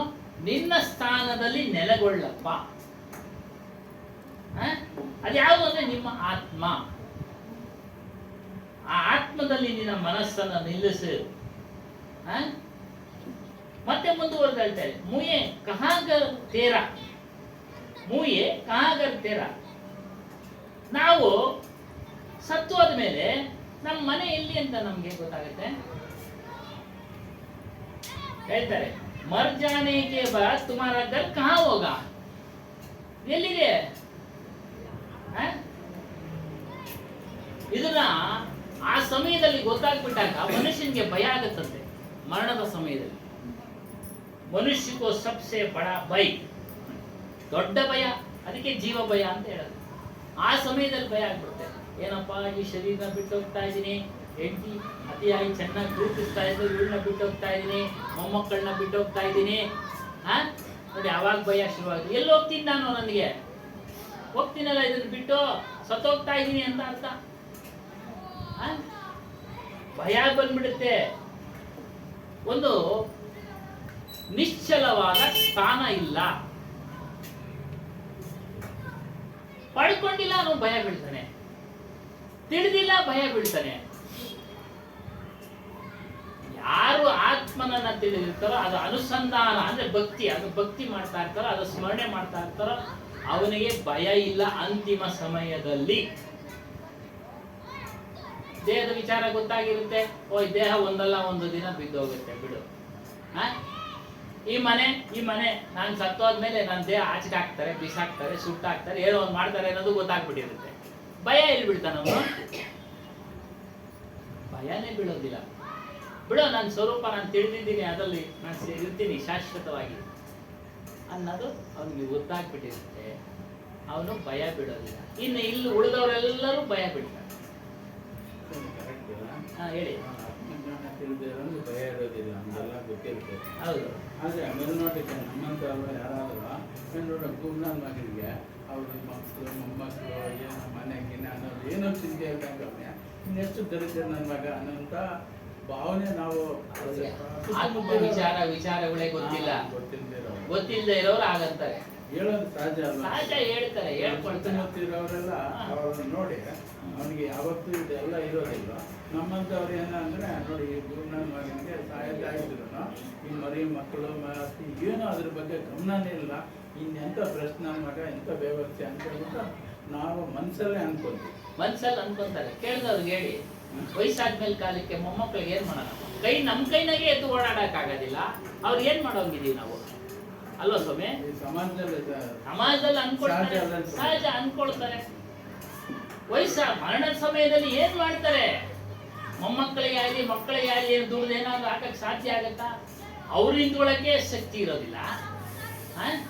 ಅಂಥವ್ರಿಗೆ ವಿವೇಕ ಇಲ್ಲ ಅಂತ ತಿಳ್ಕೊಳ್ಳಿ. ಸ್ವಲ್ಪ ಏನಾದ್ರು ಅಂದ್ಕೊಂಡು ಮಾತಾಡಿದಾಗ ಸ್ವಲ್ಪ ತಿಳುವಳಿಕೆ ಹೇಳಿ. ನಿಮ್ಮ ಮಾತಿನ ಒಂದು ಚಾಟಿ ಕೇಳಿದ್ದೀರಲ್ಲ, ಇದನ್ನ ಹೇಳಿ, ಇದನ್ನ ಹೇಳಿ. ಅಲ್ಲ ನೀನು ಬುದ್ಧಿನೇ ಎಲ್ಲ ಸರ್ವೇ ಸಾಮಾನ್ಯ ಕಣಯ್ಯ. ವಯಸ್ಸಾದಂಥ ವ್ಯಕ್ತಿ ಏನ್ ಮಾಡಕ್ ಸಾಧ್ಯ? ಅವ್ನು ಪ್ರಾರಬ್ಧ ಕರ್ಮ ಪ್ರಯತ್ನ ಪಟ್ಟಿದ್ದಾನೆ, ಚೆನ್ನಾಗಿರ್ಬೇಕು ಅಂತ ಆಸೆನೆ ಅವನಿಗೂ. ನನ್ನ ಮಕ್ಕಳಿಗೆ ಏನಾದ್ರು ಒಂದು ಮಾಡ್ಬೇಕು ಅಂತ ಆಸೆನೆ. ಏನ್ ಮಾಡ್ತೀರಾ? ಆಗ್ಲಿಲ್ಲ. ಕೆಲವ್ರು ಇದ್ದು ಕಳ್ಕೊಂಡ್ಬಿಡ್ತಾರೆ. ಅವಾಗ ಅವ್ರಿಗೆ ಏನಂತಾರೆ? ಅವರು ಎಲ್ಲ ಇರುತ್ತೆ ಸೌಕರ್ಯಗಳು, ಅನೇಕ ದುಷ್ಕೃತ್ಯಗಳನ್ನ ಮಾಡ್ತಾರೆ, ದುಶ್ಚಟಗಳನ್ನ ಅಭ್ಯಾಸ ಮಾಡ್ಕೊಳ್ತಾರೆ, ಎಲ್ಲ ಕಳ್ಕೊಂಡ್ಬಿಡ್ತಾರೆ. ಅವಾಗ ಅವ್ರಿಗೆ ಏನ್ ಹೇಳ್ತಾರೆ? ಅವ್ರಿಗೂ ಬೈತಾರೆ ತಾನೆ. ನೀವ್ ಹೇಳ್ದಂಗೆ ಎಲ್ಲ ಇತ್ತು, ಮಕ್ಕಳು ಮರಿಗೆ ಮಡಗ್ದೆ ಎಲ್ಲ ಹಾಳು ಮಾಡ್ಬೋದ ಅಂತ ಹೇಳ್ತಾರಲ್ವ. ಸುಮ್ಮನೆ ಎಲ್ಲ ಸರ್ವೇ ಸಾಮಾನ್ಯ. ನಾವು ಅದನ್ನೆಲ್ಲ ತಲೆ ತೆಗೆದುಕೊಳ್ಬಾರ್ದು. ವಿವೇಕ ಇಲ್ಲ ಅನ್ಕೋಬೇಕು ಅಷ್ಟೇ. ಅವ್ರಿಗೆ ವಿವೇಕ ಅಂದ್ರೆ ಜ್ಞಾನ ಇಲ್ಲ. ಅದೇ ಹೇಳ್ತಾರೆ, ದೊಡ್ಡ ಭಯನಪ್ಪ ಮರ್ಜಾನಿಕೆ ಬಾತ್ ಕ್ಯಾ ಹೋಗ, ಏನಾಗುತ್ತೋ ಏನೋ ಅಂತ. ಅದು ಮೃತ್ಯು ಕಾಲನೆ, ಮರಣದ ಸಮಯದಲ್ಲಿ. ಮರಣದ ಸಮಯದಲ್ಲಿ ದೇಹ ಸಾಯುವಾಗ ಬಹಳ ಕಷ್ಟ ಅನುಭವಿಸುತ್ತೆ, ಬಹಳ ಕಷ್ಟ ಅನುಭವಿಸುತ್ತೆ. ಅದು ಅವ್ರವ್ರಿಗೆ ಗೊತ್ತಾಗುತ್ತೆ, ಏನೋ ಒಂದು ಬಾಧೆ ಒಳಗಡೆ. ಪ್ರಾಣಿಗಳನ್ನೆಲ್ಲ ತೋರಿಸ್ತಾರೆ ಇವಾಗ ಮರಣದ ಸಮಯದಲ್ಲಿ. ವಿಲ ವಿಲ ವಿಲವಿಲ ಅಂತ ಗೊತ್ತಾಗುತ್ತೆ ವಾಟ್ಸಪ್ನಲ್ಲಿ, ಫೇಸ್ಬುಕ್ಗಳಲ್ಲಿ. ಅದಕ್ಕೂ ಆ ಒಂದು ಹಾಡನ್ನು ಸೇರಿಸ್ತಾರೆ. ನೋಡೋ, ಹಿಂಗು ಸತ್ತೋ ಇದಕ್ಕೆ ಯಾಕೆ ಇಷ್ಟೊಂದು ಎಗರ್ಲಾಡ್ತೀಯ ಅಂತ. ಈ ರೀತಿ ನೀನು ಒಂದಿನ ಸತ್ತೋಗ್ತೀಯಾ, ಯಾಕೆ ಇಷ್ಟೊಂದು ಎಗರ್ಲಾಡ್ತೀಯ ಅಂತ. ಅದಕ್ಕೂ ಹಾಡುಗಳೆಲ್ಲ ಕಟ್ಬಿಟ್ಟು ರೀಲ್ಸ್ಗಳೆಲ್ಲ ಮಾಡಿರ್ತಾರೆ. ಹಾಗಾಗಿ ಕಷ್ಟ ಇರುತ್ತೆ. यदि उस समय मन में कोई कष्ट होता है केवल इसलिए अपना माना हुआ सब छूट रहा है. ಏನೋ ಆ ಸಮಯದಲ್ಲಿ ಮನಸ್ಸಿಗೆ ಏನ್ ಕಷ್ಟ ಅಂದ್ರೆ, ನಾನೇನೇನು ಒಪ್ಕೊಂಡಿದ್ದೀನೋ ಮಾನ ಹೂವ, ಇದು ನನ್ನದು, ನನ್ನ ಹೆಂಡತಿ, ನನ್ನ ಮಕ್ಕಳು, ನನ್ನ ಮನೆ, ನನ್ನ ಐಶ್ವರ್ಯ, ಇದನ್ನೆಲ್ಲ ಬಿಟ್ಟು ಹೋಗ್ತಾ ಇದ್ದೀನಿ ಅನ್ನೋ ಒಂದು ಕಷ್ಟ, ದುಃಖ. ಯಾರು? ಆತ್ಮಜ್ಞಾನಿ ಹೊರತುಪಡಿಸಿ ಎಲ್ಲರಿಗೂ ದುಃಖ. ಆತ್ಮಜ್ಞಾನಿಗೆ ದುಃಖ ಇರೋದಿಲ್ಲ. ತಿಳಿದಿರ್ತಾನೆ, ಒಂದಲ್ಲ ಒಂದಿನ ಹೋಗ್ಲೇಬೇಕು, ಶಾಶ್ವತವಾಗಿಲ್ಲ. ಯಾರನ್ನ ಇದ್ದಾರ? ಕೃಷ್ಣನೂ ಇಲ್ಲ, ರಾಮನೂ ಇಲ್ಲ. ಕೃಷ್ಣನೂ ಇಲ್ಲ, ರಾಮನೂ ಇಲ್ಲ. ಹೇಳಿದ್ನಲ್ಲ, ನಾನು ಹೊಡೆದಾಗ ಸಾಯಿಸಪ್ಪ, ಸತ್ತೋದ ಕೃಷ್ಣ. ಆದ್ರೆ ಅವನ ಜ್ಞಾನ, ಅವನ ಆತ್ಮ ಅಮರ. ಹಾಗೆ ಎಲ್ಲರ ಆತ್ಮನೂ ಅಮರನೇ, ರಾಮನ ಆತ್ಮನೂ ಅಮರನೇ. ಆಯಾ ಒಂದು ಅವತಾರದಲ್ಲಿ ಬಂದ್ರು, ಕಾಣಿಸ್ಕೊಂಡ್ರು, ಆದರ್ಶ ಜೀವನ ನಡೆಸಿದ್ರು, ಹೊರಟೋದ್ರು. ಆ ಆದರ್ಶ ಜೀವನದ ಲಕ್ಷಣಗಳೇ ನಮಗೆ ಮಾದರಿ, ಗುಣಗಳೇ ನಮಗೆ ಮಾದರಿ. ಗುಣಗಳೇ ಅವರಲ್ಲಿ ಇರ್ತಕ್ಕಂಥ, ಅವ್ರೇನೇನು ಗುಣ ಪಾಲನೆ ಮಾಡಿದ್ರು ನೀವು ಪಾಲನೆ ಮಾಡಿ. ಅವ್ನು ಉಪೇಂದ್ರ ಹೇಳ್ತಾನೆ, ಕೃಷ್ಣ ಏನು ಮಾತಾಡೋದಿಲ್ಲ, ಅವನ ಪೂಜೆ ಮಾಡ್ತಾರೆ, ಅವನೇನೇನು ಗೀತೆಯಲ್ಲಿ ತಿಳಿಸಿದನೋ ಅದನ್ನು ಪಾಲನೆ ಮಾಡಿದ್ರೆ ಅವನು ಪೂಜೆ ಮಾಡ್ದಂಗೆ ಅಂತ. ರಾಮನು ಆದರ್ಶ ವ್ಯಕ್ತಿ ಆಯ್ತಾ, ಆ ಆದರ್ಶಗಳನ್ನ ನೀವು ಪಾಲನೆ ಮಾಡಿ ಅವನ ಪೂಜೆ ಮಾಡ್ದಂಗೆ, ಅವನನ್ನ ನಿಜವಾಗ್ಲೂ ಪೂಜೆ ಮಾಡ್ತಾರೆ. ಈ ರೀತಿಯಾಗಿ ಭಯ ಆಗತ್ತೆ. ಅದರಿಂದನೇ ಧಾರ್ಮಿಕ ಗ್ರಂಥಗಳಲ್ಲಿ ತಿಳಿಸ್ತಾ ಇದ್ರೆ, ತುಮ್ ಅಚ್ಚಾ ಕಾಮ್ ಕರೋ ತೋ ಮರ್ ಜಾನೆ ಕೆ ಬಾದ್ ಯಹಾ ಸೆ ಅಚ್ಚಿ ಜಗ ತುಮೇ ಮಿಲೇಗಿ. ಏನು, ನೀನು ಒಳ್ಳೆ ಒಳ್ಳೆ ಕೆಲಸ ಕಾರ್ಯಗಳನ್ನ ಮಾಡಿದ್ರೆ, ಏನೋ ದಯೆಯಿಂದ ನೋಡಿದ್ರೆ, ಜ್ಞಾನವನ್ನ ಮಾಡಿದ್ರೆ, ಕರುಣೆಯಿಂದ ನೀನು ಜೀವನ ನಡೆಸಿದ್ರೆ, ಕ್ಷಮೆಯಿಂದ ನೀನು ಜೀವನ ನಡೆಸಿದ್ರೆ, ಸಂತರನ್ನ, ಗುರುಗಳನ್ನ ಮತ್ತು ಶರಣರನ್ನ ಇವರಿಗೆಲ್ಲ ಸೇವೆ ಮಾಡಿದ್ರೆ, ಮುಂದಿನ ಜನ್ಮದಲ್ಲಿ ನಿನಗೆ ಒಳ್ಳೆ ಜನ್ಮ ಸಿಗುತ್ತೆ. ಅದೇನು, ರಾಜನಾಗಿ ಹುಟ್ಟಬಹುದು, ದೊಡ್ಡ ಶ್ರೀಮಂತನಾಗಿ ಹುಟ್ಟಬಹುದು, ಒಟ್ಟಾರೆ ಒಳ್ಳೆ ಜನ್ಮ ಸಿಕ್ಕೇ ಸಿಗುತ್ತೆ. ಆ ಜನ್ಮ ಸಿಕ್ಕದ ಮೇಲೆ ಅನುಭವಿಸಕ್ಕೆ ಏನ್ ಬೇಕು ಸ್ವಾಮಿ? ನಮ್ಗೆ ದೇಹ ಬೇಕು. ದೇಹ ಸುಖ ಕೊಡುತ್ತಾ? ಹುಟ್ಟದಾಗಿಂದ ಸಾಯೋವರೆಗೂ ಸುಖನೇ ಕೊಡುತ್ತಾ ದೇಹ? ಇಲ್ಲ, ದುಃಖ ಕೊಡುತ್ತೆ ಸ್ವಾಮಿ ದೇಹ. ಕಣ್ಣು ನೋವು, ಕಿವಿ ನೋವು, ಹಲ್ಲು ನೋವು ವಯಸ್ಸಾದ್ಮೇಲೆ ಎಲ್ಲ ಬಂದ್ಬಿಡ್ತವೆ. ವಯಸ್ಸಿನಲ್ಲಿ ಮನು ಅಂತ ವಯಸ್ಸಿನಲ್ಲಿ ಏನು ಗೊತ್ತಾಗೋದಿಲ್ಲ. ವಯಸ್ಸಿನಲ್ಲಿ ಏನು ಗೊತ್ತಾಗಲ್ಲ. ಶರೀರದ ಬಲ, ರಕ್ತ ಬಲ ಅವೆಲ್ಲ ತಡೆ ಹಿಡಿದಿರ್ತವೆ. ಯಾವಾಗ ಒಂದೊಂದೇ ಬಲವನ್ನ ಕಳ್ಕೊಳ್ತೋ ಅಲ್ಲಿ ನೋವು ತಡೆಯಕ್ಕಾಗೋದಿಲ್ಲ, ಕಣ್ಣೋವು ತಡೆಯಕ್ಕಾಗೋದಿಲ್ಲ, ಹೀಗೆ ಅನೇಕ ಕಾಯಿಲೆಗಳು ಉಟ್ಕೊಳ್ತವೆ. ಕೆಲವರಿಗೆ ಪ್ರಾರಬ್ಧ ಕರ್ಮಾನುಸಾರ ವಯಸ್ಸಿನಲ್ಲೇ ಬಂದ್ಬಿಡ್ತವೆ, ಸಣ್ಣ ಮಗುವಿನಲ್ಲೇ ಬಂದ್ಬಿಡ್ತವೆ. ನಾವು ನೋಡ್ತಾ ಇದ್ದೀವಿ ಅದನ್ನ ಹಾಸ್ಪಿಟಲ್ಗಳಲ್ಲಿ ಅಲ್ವಾ. ಮೊದಲು ಕೇಳ್ತಾ ಇದ್ವಿ, ಅಲ್ಲ ಹಂಗಾಯ್ತಂತೆ, ಇಲ್ಲ ಹಂಗಾಯ್ತಂತೆ. ಇವಾಗ ಏನು ಬೇಡ, ಎಲ್ಲ ಗೊತ್ತಾಗುತ್ತೆ. ಹಾಸ್ಪಿಟ್ಲಿಗೆ ಹೋಗ್ಬಿಟ್ರೆ ತಾನೇ ಹುಟ್ಟಿರೋ ಮಗುವಿಂದ ಹಿಡಿದು ಮಾಡದಲ್ಲಿ ಇರ್ತಕ್ಕಂಥ ಮನುಷ್ಯನವರೆಗೂ, ವೃದ್ಧಾಪ್ಯದ ಮನುಷ್ಯನವರೆಗೂ ಏನೇನು ಎಲ್ಲರೂ ಅವ್ರೆ ಹಾಸ್ಪಿಟಲ್. ವಯಸ್ಸಿನ ಅಂತರನೇ ಇಲ್ಲ ಅಲ್ಲಿ. ಇದಾರೆ ಸ್ವಾಮಿ, ಏನಿಲ್ಲ. ಅದು ಅವರವರ ಪ್ರಾರಬ್ಧ. ಯಾವಾಗ ನೀನು ಒಳ್ಳೆ ಕೆಲಸಗಳನ್ನು ಮಾಡಿರ್ತೀಯೋ ಒಳ್ಳೆ ಜನ್ಮ ಸಿಗುತ್ತೆ. ದೇಹ ಅಂತೂ ಬಂದೇ ಬರುತ್ತೆ, ದೇಹಕ್ಕೆ ನೋವು ಇದ್ದೇ ಇರುತ್ತೆ. ಅದನ್ನ ಬಿಡುಗಡೆ ಮಾಡ್ಕೊಳ್ಳಿ, ದೇಹ ಬಾರದೇ ಇರಾಗೆ ಮಾಡ್ಕೊಳ್ಳಿ ಅನ್ನೋದೇ ಆತ್ಮಜ್ಞಾನ. ಹೀಗೆ ಒಂದು ಜನ ಹೇಳಿದ್ದಾರೆ, ರಾಮ ಕೃಷ್ಣ ಇವರೆಲ್ಲ ಈಶ್ವರ ಯಾರೆಲ್ಲ ಇದ್ದಾರೆ ಗುರುಗಳೆಲ್ಲ ಅವ್ರು ಸತ್ತಿಲ್ಲ, ಅವ್ರು ಬದುಕೇ ಇದ್ದಾರೆ ಅಂತ ಹೇಳ್ತಾರೆ. ನಾವು ಹೇಳ್ತಾ ಇದ್ದೀವಿ ಸ್ವಾಮಿ, ಅದನ್ನು ಹೇಳ್ತಾ ಇದ್ದೀವಿ. ಅವ್ರ ಆತ್ಮ ಇದೆ, ಇನ್ನು ಕಣ್ಣಿಗೆ ಕಾಣಿಸ್ಬೇಕು ಅನ್ನೋದೇನಿಲ್ಲ. ನಮ್ಮ ಆತ್ಮ ನಾನು ಸತ್ತು ನಮ್ಮ ಆತ್ಮ ಇರಲ್ಲ, ಖಂಡಿತ ಇರುತ್ತೆ, ಅದು ಇರುತ್ತೆ, ಎಲ್ಲಾರ್ದು ಇರುತ್ತೆ. ಈ ಪ್ರಪಂಚದಲ್ಲಿ ಎಷ್ಟು ಜೀವರಾಶಿಗಳಿದೆಯೋ ಅಷ್ಟು ಜೀವರಾಶಿಗಳ ಆತ್ಮ ಇದೆ ಸ್ವಾಮಿ. ಆದರ್ಶಗಳು ಮಾತ್ರ ನಮ್ಗೆ ಕಾಣುತ್ತೆ, ಅದರಿಂದ ನಾವು ಅವ್ರಿದ್ದಾರೆ ಅಂತ ಹೇಳ್ಬೋದು. ಅವರ ರಾಮಂದು ಪಟ್ಟಾಭಿಷೇಕ ತನಕನೇ ಕಥೆ ನಮ್ಗೆ ಗೊತ್ತಿರೋದು. ಆಮೇಲೆ ಏನೇನಾಯ್ತು ಅಂತ ಯಾರು ಹೇಳಿದ್ದಾರೆ ಜಾಸ್ತಿ. ಕೃಷ್ಣಂದು ಅಷ್ಟೇ ಯುದ್ಧ ಆಗೋ ತನಕನೇ. ಆಮೇಲೆ ಕೃಷ್ಣನ ಕಥೆ ಏನಾಯ್ತು ಜಾಸ್ತಿ ಯಾರು ಗೊತ್ತಿಲ್ಲ. ಅದು ಕೆದರ್ಕೊಂಡು ಹೋದವ್ರು ಮಾತ್ರ ಗೊತ್ತು ಅಷ್ಟೇ.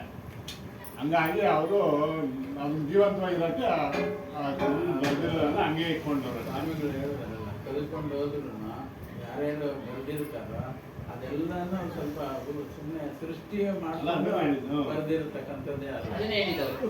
ಅವರವರು ಅಭಿಪ್ರಾಯ ವ್ಯಕ್ತಪಡಿಸಿದ್ರು. ರಾಮನ ಭಕ್ತ, ರಾಮ ಶಾಶ್ವತ ಅಂತ ಬಲ್ಲ. ಇಷ್ಟೊಂದು ಫೈಟ್ ಮಾಡಿದ್ರು ರಾಮನ ದೇವಸ್ಥಾನಕ್ಕೆ. ಏನು 500 ವರ್ಷಗಳ ಇತಿಹಾಸ ಫೈಟ್ ಮಾಡಿದಕ್ಕೆ. ಇಷ್ಟೊಂದು ಫೈಟ್ ಆಗ್ತಾ ಇದೆ, ರಾಮನ ಗೊತ್ತಿದ್ದಿದೆ. ಇರಪ್ಪ ನನಗೋಸ್ಕರ ಇಷ್ಟೊಂದು ಇವರು ಫೈಟ್ ಮಾಡ್ತಾರೆ ಅಂತೇಳಿ ಬಂದ ನಿಂತ್ಕೊಳ್ಬೋದಾಗಿತ್ತಲ್ಲ, ದರ್ಶನ ಕೊಟ್ಬಿಡ್ಬೋದಾಗಿತ್ತಲ್ಲ. ಅದೇನಮ್ಮ ಏನ್ ಸ್ವಾಮಿ, ಎಷ್ಟು ಸಾವಿರಾರು ಜನ ಪ್ರಾಣ ತ್ಯಾಗ ಪ್ರಾಣ ಕಾನೂನೇ ಬೇಕಾಯ್ತು. ಕಾನೂನಿಂದ ಅದನ್ನ ಅಲ್ಲಿ ಒಂದು ತೀರ್ಮಾನ. ಏನು ಸಾಂಕೇತಿಕ ಭಕ್ತಿ ಹುಟ್ಲಿ ಅಂತ ಮನುಷ್ಯನಿಗೆ, ಭಕ್ತಿ ಹುಟ್ಲಿ ಅಂತ ಮನುಷ್ಯನಿಗೆ ಅಷ್ಟೇ. ಹೇಳಿ. ಅವರು ಹಿಡ್ಕೊಂಡ್ರಂತೆ ಯಾವುದು ಜಿಂಕೆಗಳು ಹಿಡ್ಕೊಂಡಿರೋದು, ಹಿಡ್ಕೊಂಡಿದ್ದಾಗ ಅದೇ ಬಟ್ಟೆ ಬಂದಿರೋದು ಅದು ರಾಮನಿಗೆ ತೋರಿಸ್ಕೊಂಡ. ಆವಾಗ ಸಾಕ್ಷಿ ಯಾರು ಅನ್ನೋದು ನೀವು ಒಂದ್ಸತಿ ಹೇಳಿದ್ರಲ್ಲ, ಆ ಸಾಕ್ಷಿ ಯಾರಿದ್ರು ಅವಾಗ? ಆ ಸಮಯದಲ್ಲಿ ಜಟಾಯು ಪಕ್ಷಿ ಅವನ ಮೇಲೆ ಫೈಟ್ ಮಾಡ್ದ. ಕತೆ ಗೊತ್ತಾ?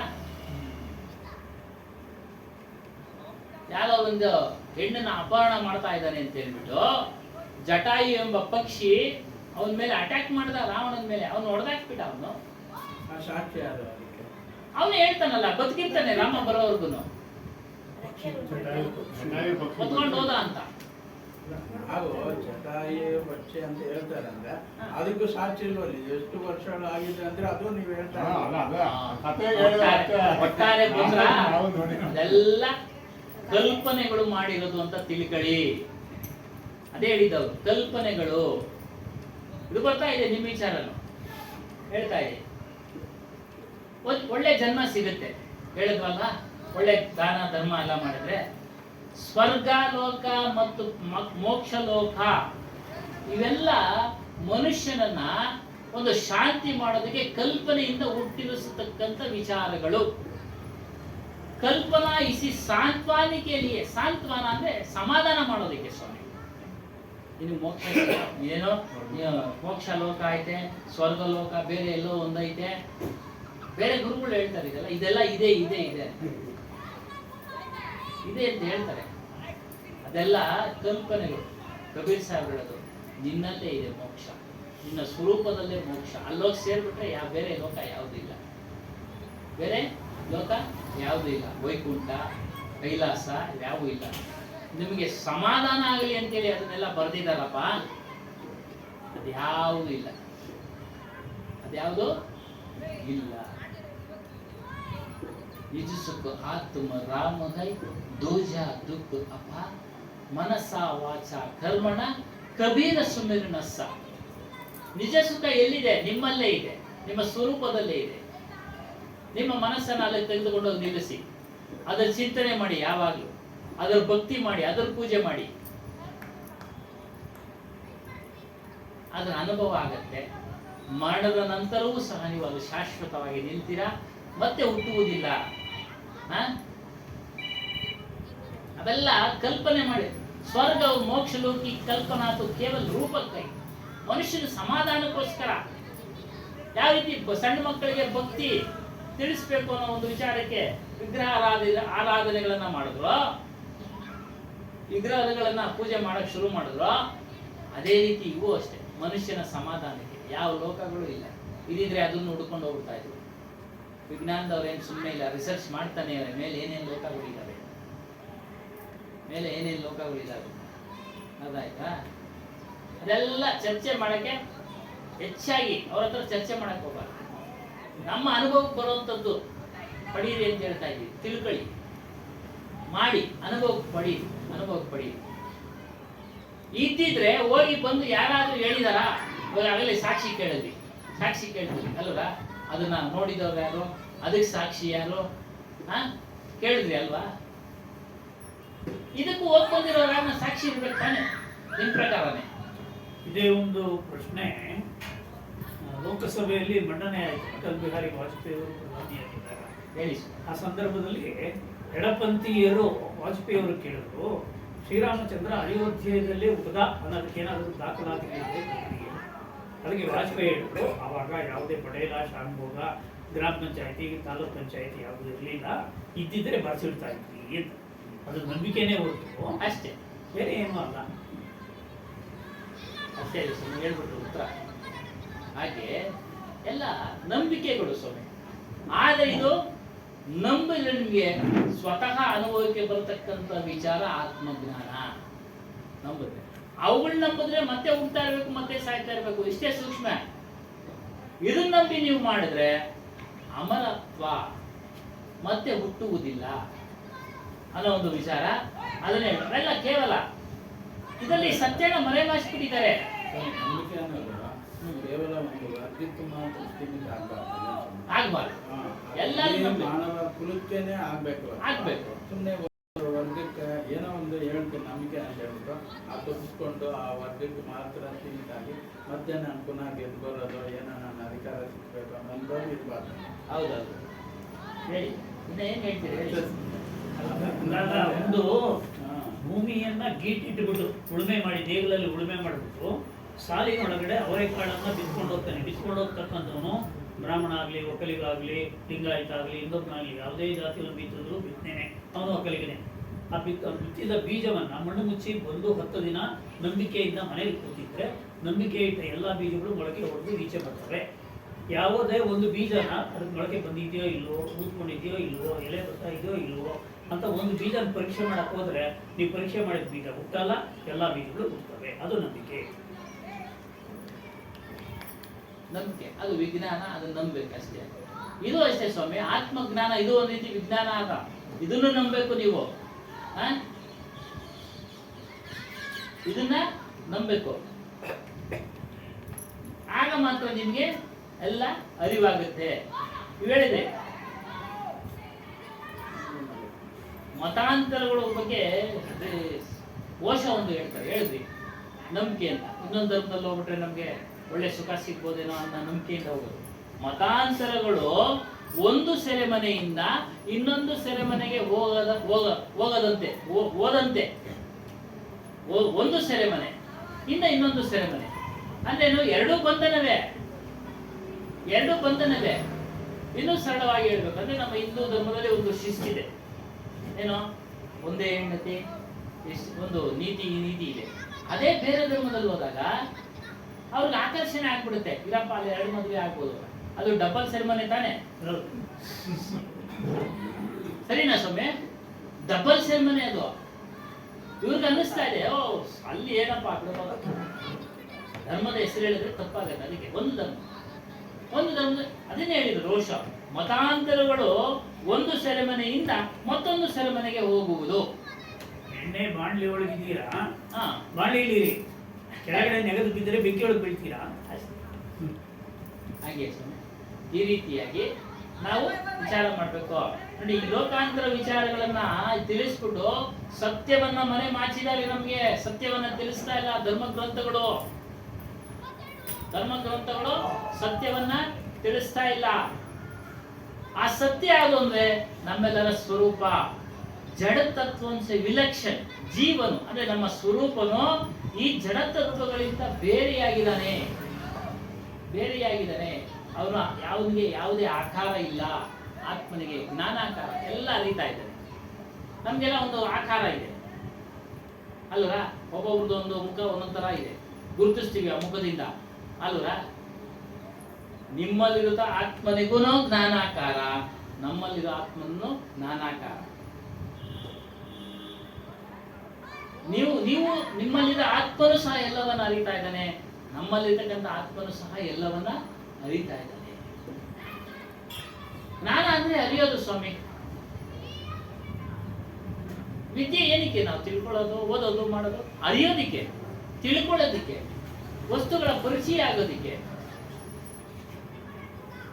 ವಿಜ್ಞಾನ ಸಬ್ಜೆಕ್ಟ್ ತಗೊಂಡು ವಿಜ್ಞಾನದ ವಿಷಯಗಳನ್ನೆಲ್ಲ ಅರಿತಾ ಇರ್ತಾನೆ. ಇತಿಹಾಸದ ಸಬ್ಜೆಕ್ಟ್ ತಗೊಂಡವನು ಇತಿಹಾಸದ ಶಬ್ದಗಳನ್ನ ಅರಿತಾ ಇರ್ತಾನೆ. ಜ್ಯೋತಿಷ್ಯ ಶಾಸ್ತ್ರ ತೆಗೆದುಕೊಂಡವನು ಜ್ಯೋತಿಷ್ಯದ ವಿಚಾರಗಳನ್ನ ಅರಿತಾ ಇರ್ತಾನೆ. ಹಾಗೆ ನಾವು ಈ ಸಬ್ಜೆಕ್ಟ್ ತಗೊಂಡ್ರೆ ನಾವು ಆತ್ಮಜ್ಞಾನ ಅರಿತಾ ಇದ್ದೀವಿ. ನಾವು ಈ ಸಬ್ಜೆಕ್ಟ್ ತಗೊಂಡಿದ್ವಿ, ಆತ್ಮಜ್ಞಾನ ಅನ್ನೋ ಸಬ್ಜೆಕ್ಟ್ ತಗೊಂಡಿದ್ದೀವಿ, ಅರಿತಾ ಇದ್ದೀವಿ. ಚೆನ್ನಾಗಿ ಅರ್ಥ ಮಾಡ್ಕೊಂಡು ಇನ್ನ ಒಂದ್ ಹೇಳಿದ್ರು, ಮನೇಲಿರೋ ಗೃಹಿಣಿ ಒಂದು ರಾಗಿಯನ್ನ ಎಷ್ಟು ತರ ಮಾಡ್ತಾಳೆ, ಅದು ವಿವೇಕನೇ, ಅದು ಜ್ಞಾನನೇ ಅಂತ. ಒಂದ್ಸರಿ ಹಸಿಟ್ ಮಾಡಿಸ್ಬೋದು, ಅದರಿಂದ ಏನ್ ಮಾಡ್ಬೋದು, ಮುದ್ದೆ ಮಾಡ್ಬೋದು, ರೊಟ್ಟಿ ಮಾಡ್ಬೋದು. ಇವೆಲ್ಲ ಹಂಗೆ ಬರ್ಲಿಲ್ಲ, ಅವ್ ಯೋಚನೆ ಮಾಡಿನೇ ಅದು ಜ್ಞಾನ ಆಯ್ತು ಅಂತ ಹೇಳ್ತಾರೆ. ಅದು ಜ್ಞಾನ, ಪ್ರಾಪಂಚಿಕ ಜ್ಞಾನ, ವ್ಯಾವಹಾರಿಕ ಜ್ಞಾನ, ಎಲ್ಲಾ ಜ್ಞಾನಕ್ಕಿಂತ ಶ್ರೇಷ್ಠವಾದ ಜ್ಞಾನ ಆತ್ಮಜ್ಞಾನ. ಅವೆಲ್ಲ ಜೀವನೋಪಾಯಕ್ಕೆ. ಅದಕ್ಕೂ ಜ್ಞಾನ ಬೇಕು, ಇಲ್ಲ ಅಂತ ಹೇಳಿಲ್ಲ. ಇವ್ರು ಹೇಳ್ದಂಗೆ ಬರೀ ರಾಗಿನೇ ತಿನ್ನಕ್ಕಾಗಲ್ಲ, ಪ್ರತಿದಿನ ಮುದ್ದೆನೆ ತಿನ್ನಕ್ಕಾಗೋದಿಲ್ಲ. ವಿಧವಾದ ಮಾಡ್ಕೊಂಡು ಬಾಯಿ ರುಚಿ ತಿಂತೀವಿ, ಅದು ಬೇಕು ನಮಗೆ, ಬೇಡ ಅಂತ ಹೇಳಿಲ್ಲ. ಈಗಂತೂ ರಾಗಿ ಚೆನ್ನಾಗಿ ಉಪಯೋಗಿಸಿ ಶುಗರ್ ಬಂದಿರೋದು ಅಂತ ಮುದ್ದೆ ತಿನ್ನಕ್ ಬೇಸರ ಆಗ್ಬಿಟ್ಟು ಇನ್ನ ಚಪಾತಿ ಮಾಡಮ್ಮ ಅಂತ ಕೇಳ್ಕೊಡ್ತೀವಿ ಮನೆಯವ್ರನ್ನ. ರಾಗಿ ರೊಟ್ಟಿ, ರಾಗಿ ಇಡ್ಲಿಗಳು ಸಿಗ್ತಾವೆ, ರಾಗಿ ದೋಸೆಗಳು ಸಿಗ್ತಾವೆ, ರಾಗಿ ಉಪ್ಪಿಟ್ಟು ಸಿಗ್ತಾವೆ. ಮೊದಲು ಮುದ್ದೆ ಬಿಟ್ರೆ ಬೇರೆ ಏನೊಂದು ಗೊತ್ತಿರಲಿಲ್ಲ. ಸಾಮಾನ್ಯ ರಾಗಿ ರೊಟ್ಟಿ, ರಾಗಿ ಮುದ್ದೆ ಎಷ್ಟೇ ನಾವು ತಿಳಿದಂಗೆ. ಈಗೆಲ್ಲ ವಿಧವಾದ ಮುದ್ದೆನ ಮರ್ತು ಬೇರೆ ಎಲ್ಲ ಮಾಡ್ತಾರೆ ಇವಾಗ. ಹೌದು, ಮುದ್ದೆ ಮಾಡಕ್ ಬರಲ್ವಲ್ಲಮ್ಮ.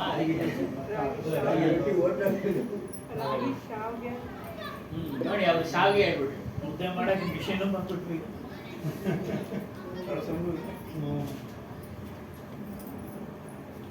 ಹೇಳ್ತಾರೆ ಅದು ಬೇರೆ ಒಂದು ಲಕ್ಷಣದಿಂದ ಕೂಡಿದೆ ನಮ್ಮ ಸ್ವರೂಪ.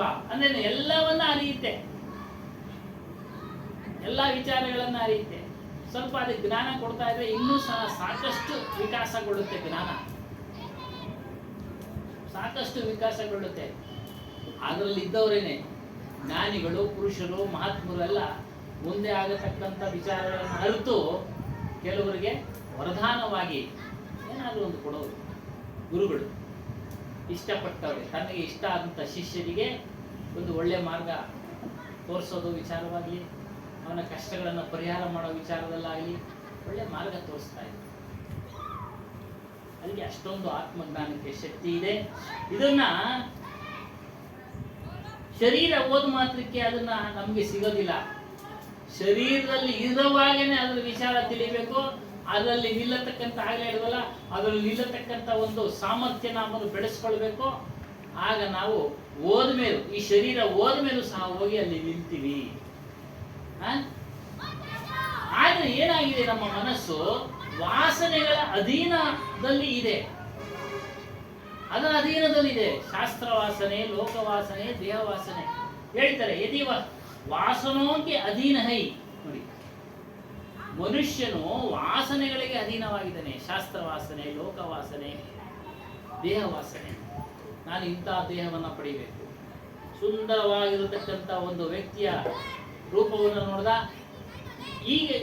ಈಗಿನ ಒಂದು ವರ್ತಮಾನದ ಸ್ಥಿತಿಯಲ್ಲಿ ಕುರೂಪಿಯಾಗಿರ್ತಾನೆ. ಸುಂದರವಾಗಿರೋ ವ್ಯಕ್ತಿಯನ್ನು ನೋಡಿದಾಗ ಮುಂದಿನ ಜನ್ಮದಲ್ಲಿ ಅವನಂತೆ ನಾನು ಹುಟ್ಟಬೇಕಪ್ಪ, ಸುಂದರವಾಗಿರ್ಬೇಕು ಅಂತ. ಅದೇ ದೇಹ ವಾಸನೆ. ಇನ್ನು ಲೋಕ ವಾಸನೆ, ಆ ಲೋಕ ಇದೆ, ಈ ಲೋಕ ಇದೆ ಅಂತ ಕಲ್ಪನೆಗಳು ಮಾಡಿದಾರಲ್ಲ, ಏನೋ ಇದೆಯಂತೆ, ಅಲ್ಲಿಗೆ ಹೋಗ್ಬೇಕಂತೆ ಅಂತ ಲೋಕ ವಾಸನೆ ಇಟ್ಕೊಳ್ಳೋದು. ಲೋಕ ವಾಸನೆ ಇಟ್ಕೊಳ್ಳೋದು. ಇನ್ನು ಶಾಸ್ತ್ರ ವಾಸನೆ, ನಾನು ಅವಿದ್ಯಾವಂತ, ಅವ್ರು ದೊಡ್ಡ ವಿದ್ಯಾವಂತರು, ಅವ್ರಿಗೆ ಸನ್ಮಾನಗಳಾಗ್ತಾ ಇರ್ತವೆ, ಅವ್ರನ್ನ ಹೊಗಳ್ತಾ ಇರ್ತಾರೆ. ಅವಾಗ ಏನನ್ಸುತ್ತೆ ನಮ್ಮನೆಗೆ, ನನಗೆ ನೋಡಪ್ಪ, ನನಗೆ ದೇವರು ವಿದ್ಯೆನೇ ಕೊಡಲಿಲ್ಲ, ಗೊತ್ತಿಲ್ಲದೆ ಹೇಳ್ಕೊಳ್ತೇನೆ, ನನಗೆ ದೇವರು ವಿದ್ಯೆನೇ ಕೊಡಲಿಲ್ಲ, ಮುಂದಿನ ಜನ್ಮದಲ್ಲಾದ್ರೂ ನನ್ನ ಕೊಡಪ್ಪ ವಿದ್ಯೆನೇ ಅಂತ ಅದಕ್ಕೆ ಬೇಕಾದಂಥ ಪೂಜೆ ಪುನಸ್ಕಾರ ಮಾಡೋದೇ ಶಾಸ್ತ್ರ ವಾಸನೆ. ಪೂಜೆ ಪುನಸ್ಕಾರ ಮಾಡೋದು ಒಳ್ಳೆಯದ? ಮಾಡಿದ್ರೆ ನಿಮ್ ಮುಂದಿನ ದೇಹ ಬರುತ್ತೆ, ಅದು ಸುಖ ಅನುಭವಿಸ್ತೀರಾ. ಆ ದೇಹ ಬಂದ್ರೆ ಕಷ್ಟನೋ ಸುಖನೋ ನೀವೇ ಹೇಳ್ಬಿಡಿ. ನೀವು ವಿದ್ಯಾವಂತರಾಗ್ತೀರಾ, ರಾಜನಾಗ್ತೀರಾ, ಚಕ್ರವರ್ತಿ ಆಗ್ತೀರಾ, ಚಕ್ರವರ್ತಿ ಆಗ್ತೀರಾ. ಆ ಚಕ್ರವರ್ತಿ ಆಗಲಿಕ್ಕೆ ದೇಹ ಬೇಕು ತಾನೆ. ಅವನಿಗೂ 2 ಕಣ್ಣು, ಮೂಗು, ನಾಲಿಗೆ, ಆ ಉಷ್ಣ ಶೀತ ಎಲ್ಲ ಅವನಿಗೂ ಆಗುತ್ತೆ ತಾನೆ. ಆಗುತ್ತೆ. ದೇಹದೊಂದಾದ್ರೆ ಮಾಯಾ ಜಗತ್ತಿಗೆ ಬೀಳೋದು ಎರಡೂ ಆಗುತ್ತೆ. ದೇಹ ಬಂದ್ರೆ ಅನುಭವಿಸ್ತಾರೆ. ದೇಹ ಬಂದ್ರೆ ಈಗ ಮಾಯದ ಮೋಹದ ಬಿದ್ದು ಬೀಳ್ಬಿಡ್ಬೋದು. ಈಗ ಸ್ವಾಮಿಗಳಿಗೆ ಆಗಲಿಲ್ಲ, ಕೆಲವೊಂದು ಇನ್ಸಿಡೆಂಟ್ಗಳಾಗೋಲ್ಲ. ಸ್ವಾಮೀಜಿ ಆದ್ರೂ ಏನಾರ ಕೆಲಸ ಮಾಡಿ ಹೇಳಿದ್ರು, ಹಂಗೆ ಯಾವಾಗ ನಮ್ಮ ಮೋಹಕ್ಕೆ ಬಿದ್ದೋಗಿ ಏನೇನಾಗ್ತಿದೆ ದೇಹ ಬಂದು, ಅದಕ್ಕೆ ದೇಹ ಬೇಡ ಅಂತ.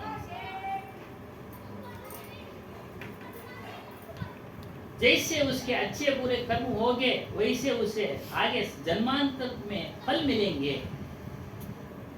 ಒಳ್ಳೆ ಕೆಲಸ ಕಾರ್ಯಗಳನ್ನು ಮಾಡಿದ್ರೆ ಒಳ್ಳೆ ದೇಹ ಸಿಗುತ್ತೆ, ಅನುಭವಿಸ್ತೀವಿ. ದುಷ್ಕೃತ್ಯಗಳನ್ನು ಮಾಡಿದ್ರೆ ಅದ್ರ ಫಲ ಅನುಭವಿಸೋಕೆ ಪ್ರಾಣಿ ದೇಹನೋ ಮತ್ತೊಂದು ದೇಹನೋ ಅಥವಾ ಮನುಷ್ಯನಾಗಿ ಹುಟ್ಟೋ ಅತಿ ಕಷ್ಟಪಡೋದು ಇದೆಲ್ಲ ಆಗುತ್ತೆ. ಒಟ್ಟಾರೆ ದೇಹ ಬರುತ್ತೆ. ಪ್ರಾಣಿ ದೇಹ ಬಂದ್ರೂ ದುಃಖ, ಮನುಷ್ಯ ದೇಹ ಬಂದ್ರೂ ದುಃಖ. ದೇಹ ಬರುವುದನ್ನು ತಪ್ಪಿಸಿಕೊಳ್ಳುವ ಅಂತ ತಿಳಿಸುವುದೇ ಆತ್ಮಜ್ಞಾನ. ಆತ್ಮ ನಿನ್ನನ್ನು ನೀನು ತಿಳಿಯಪ್ಪ, ನಿನ್ನಲ್ಲಿ ನೀನು ಸ್ಥಿರವಾಗಿ ನಿಲ್ಲೋ, ನೀನು ಆಗ ನಿನಗೆ ಯಾವುದೇ ಹುಟ್ಟು ಇಲ್ಲ, ಸಾವುನೂ ಇಲ್ಲ. ಯಾವುದೇ ಹುಟ್ಟು ಇಲ್ಲ, ಯಾವುದು ಸಾವುನೂ ಇಲ್ಲ. ಅದೇ ನಿನಗೆ ಸುಖವಾದ ದೊಡ್ಡ ಸಾಮ್ರಾಜ್ಯವಾಗಿದೆ ಅಂತೇಳಿ ಈ ಒಂದು ಗ್ರಂಥದಲ್ಲಿ ತಿಳಿಸ್ತಾ ಇದ್ದಾರೆ. ಇನ್ನೂ ಇದೆ, ಇನ್ನೂ ಸಾಕಷ್ಟು ಇದೆ. ಮುಂದಿನ ವಾರ ತಿಳಿಸೋಣ ಸ್ವಾಮಿ. बोलो सपना मारी कबीर साहेब की जय, सदगुरु जी रामदास साहेब की जय, गुरु माता जी की जय, सर्व संत महंत की जय।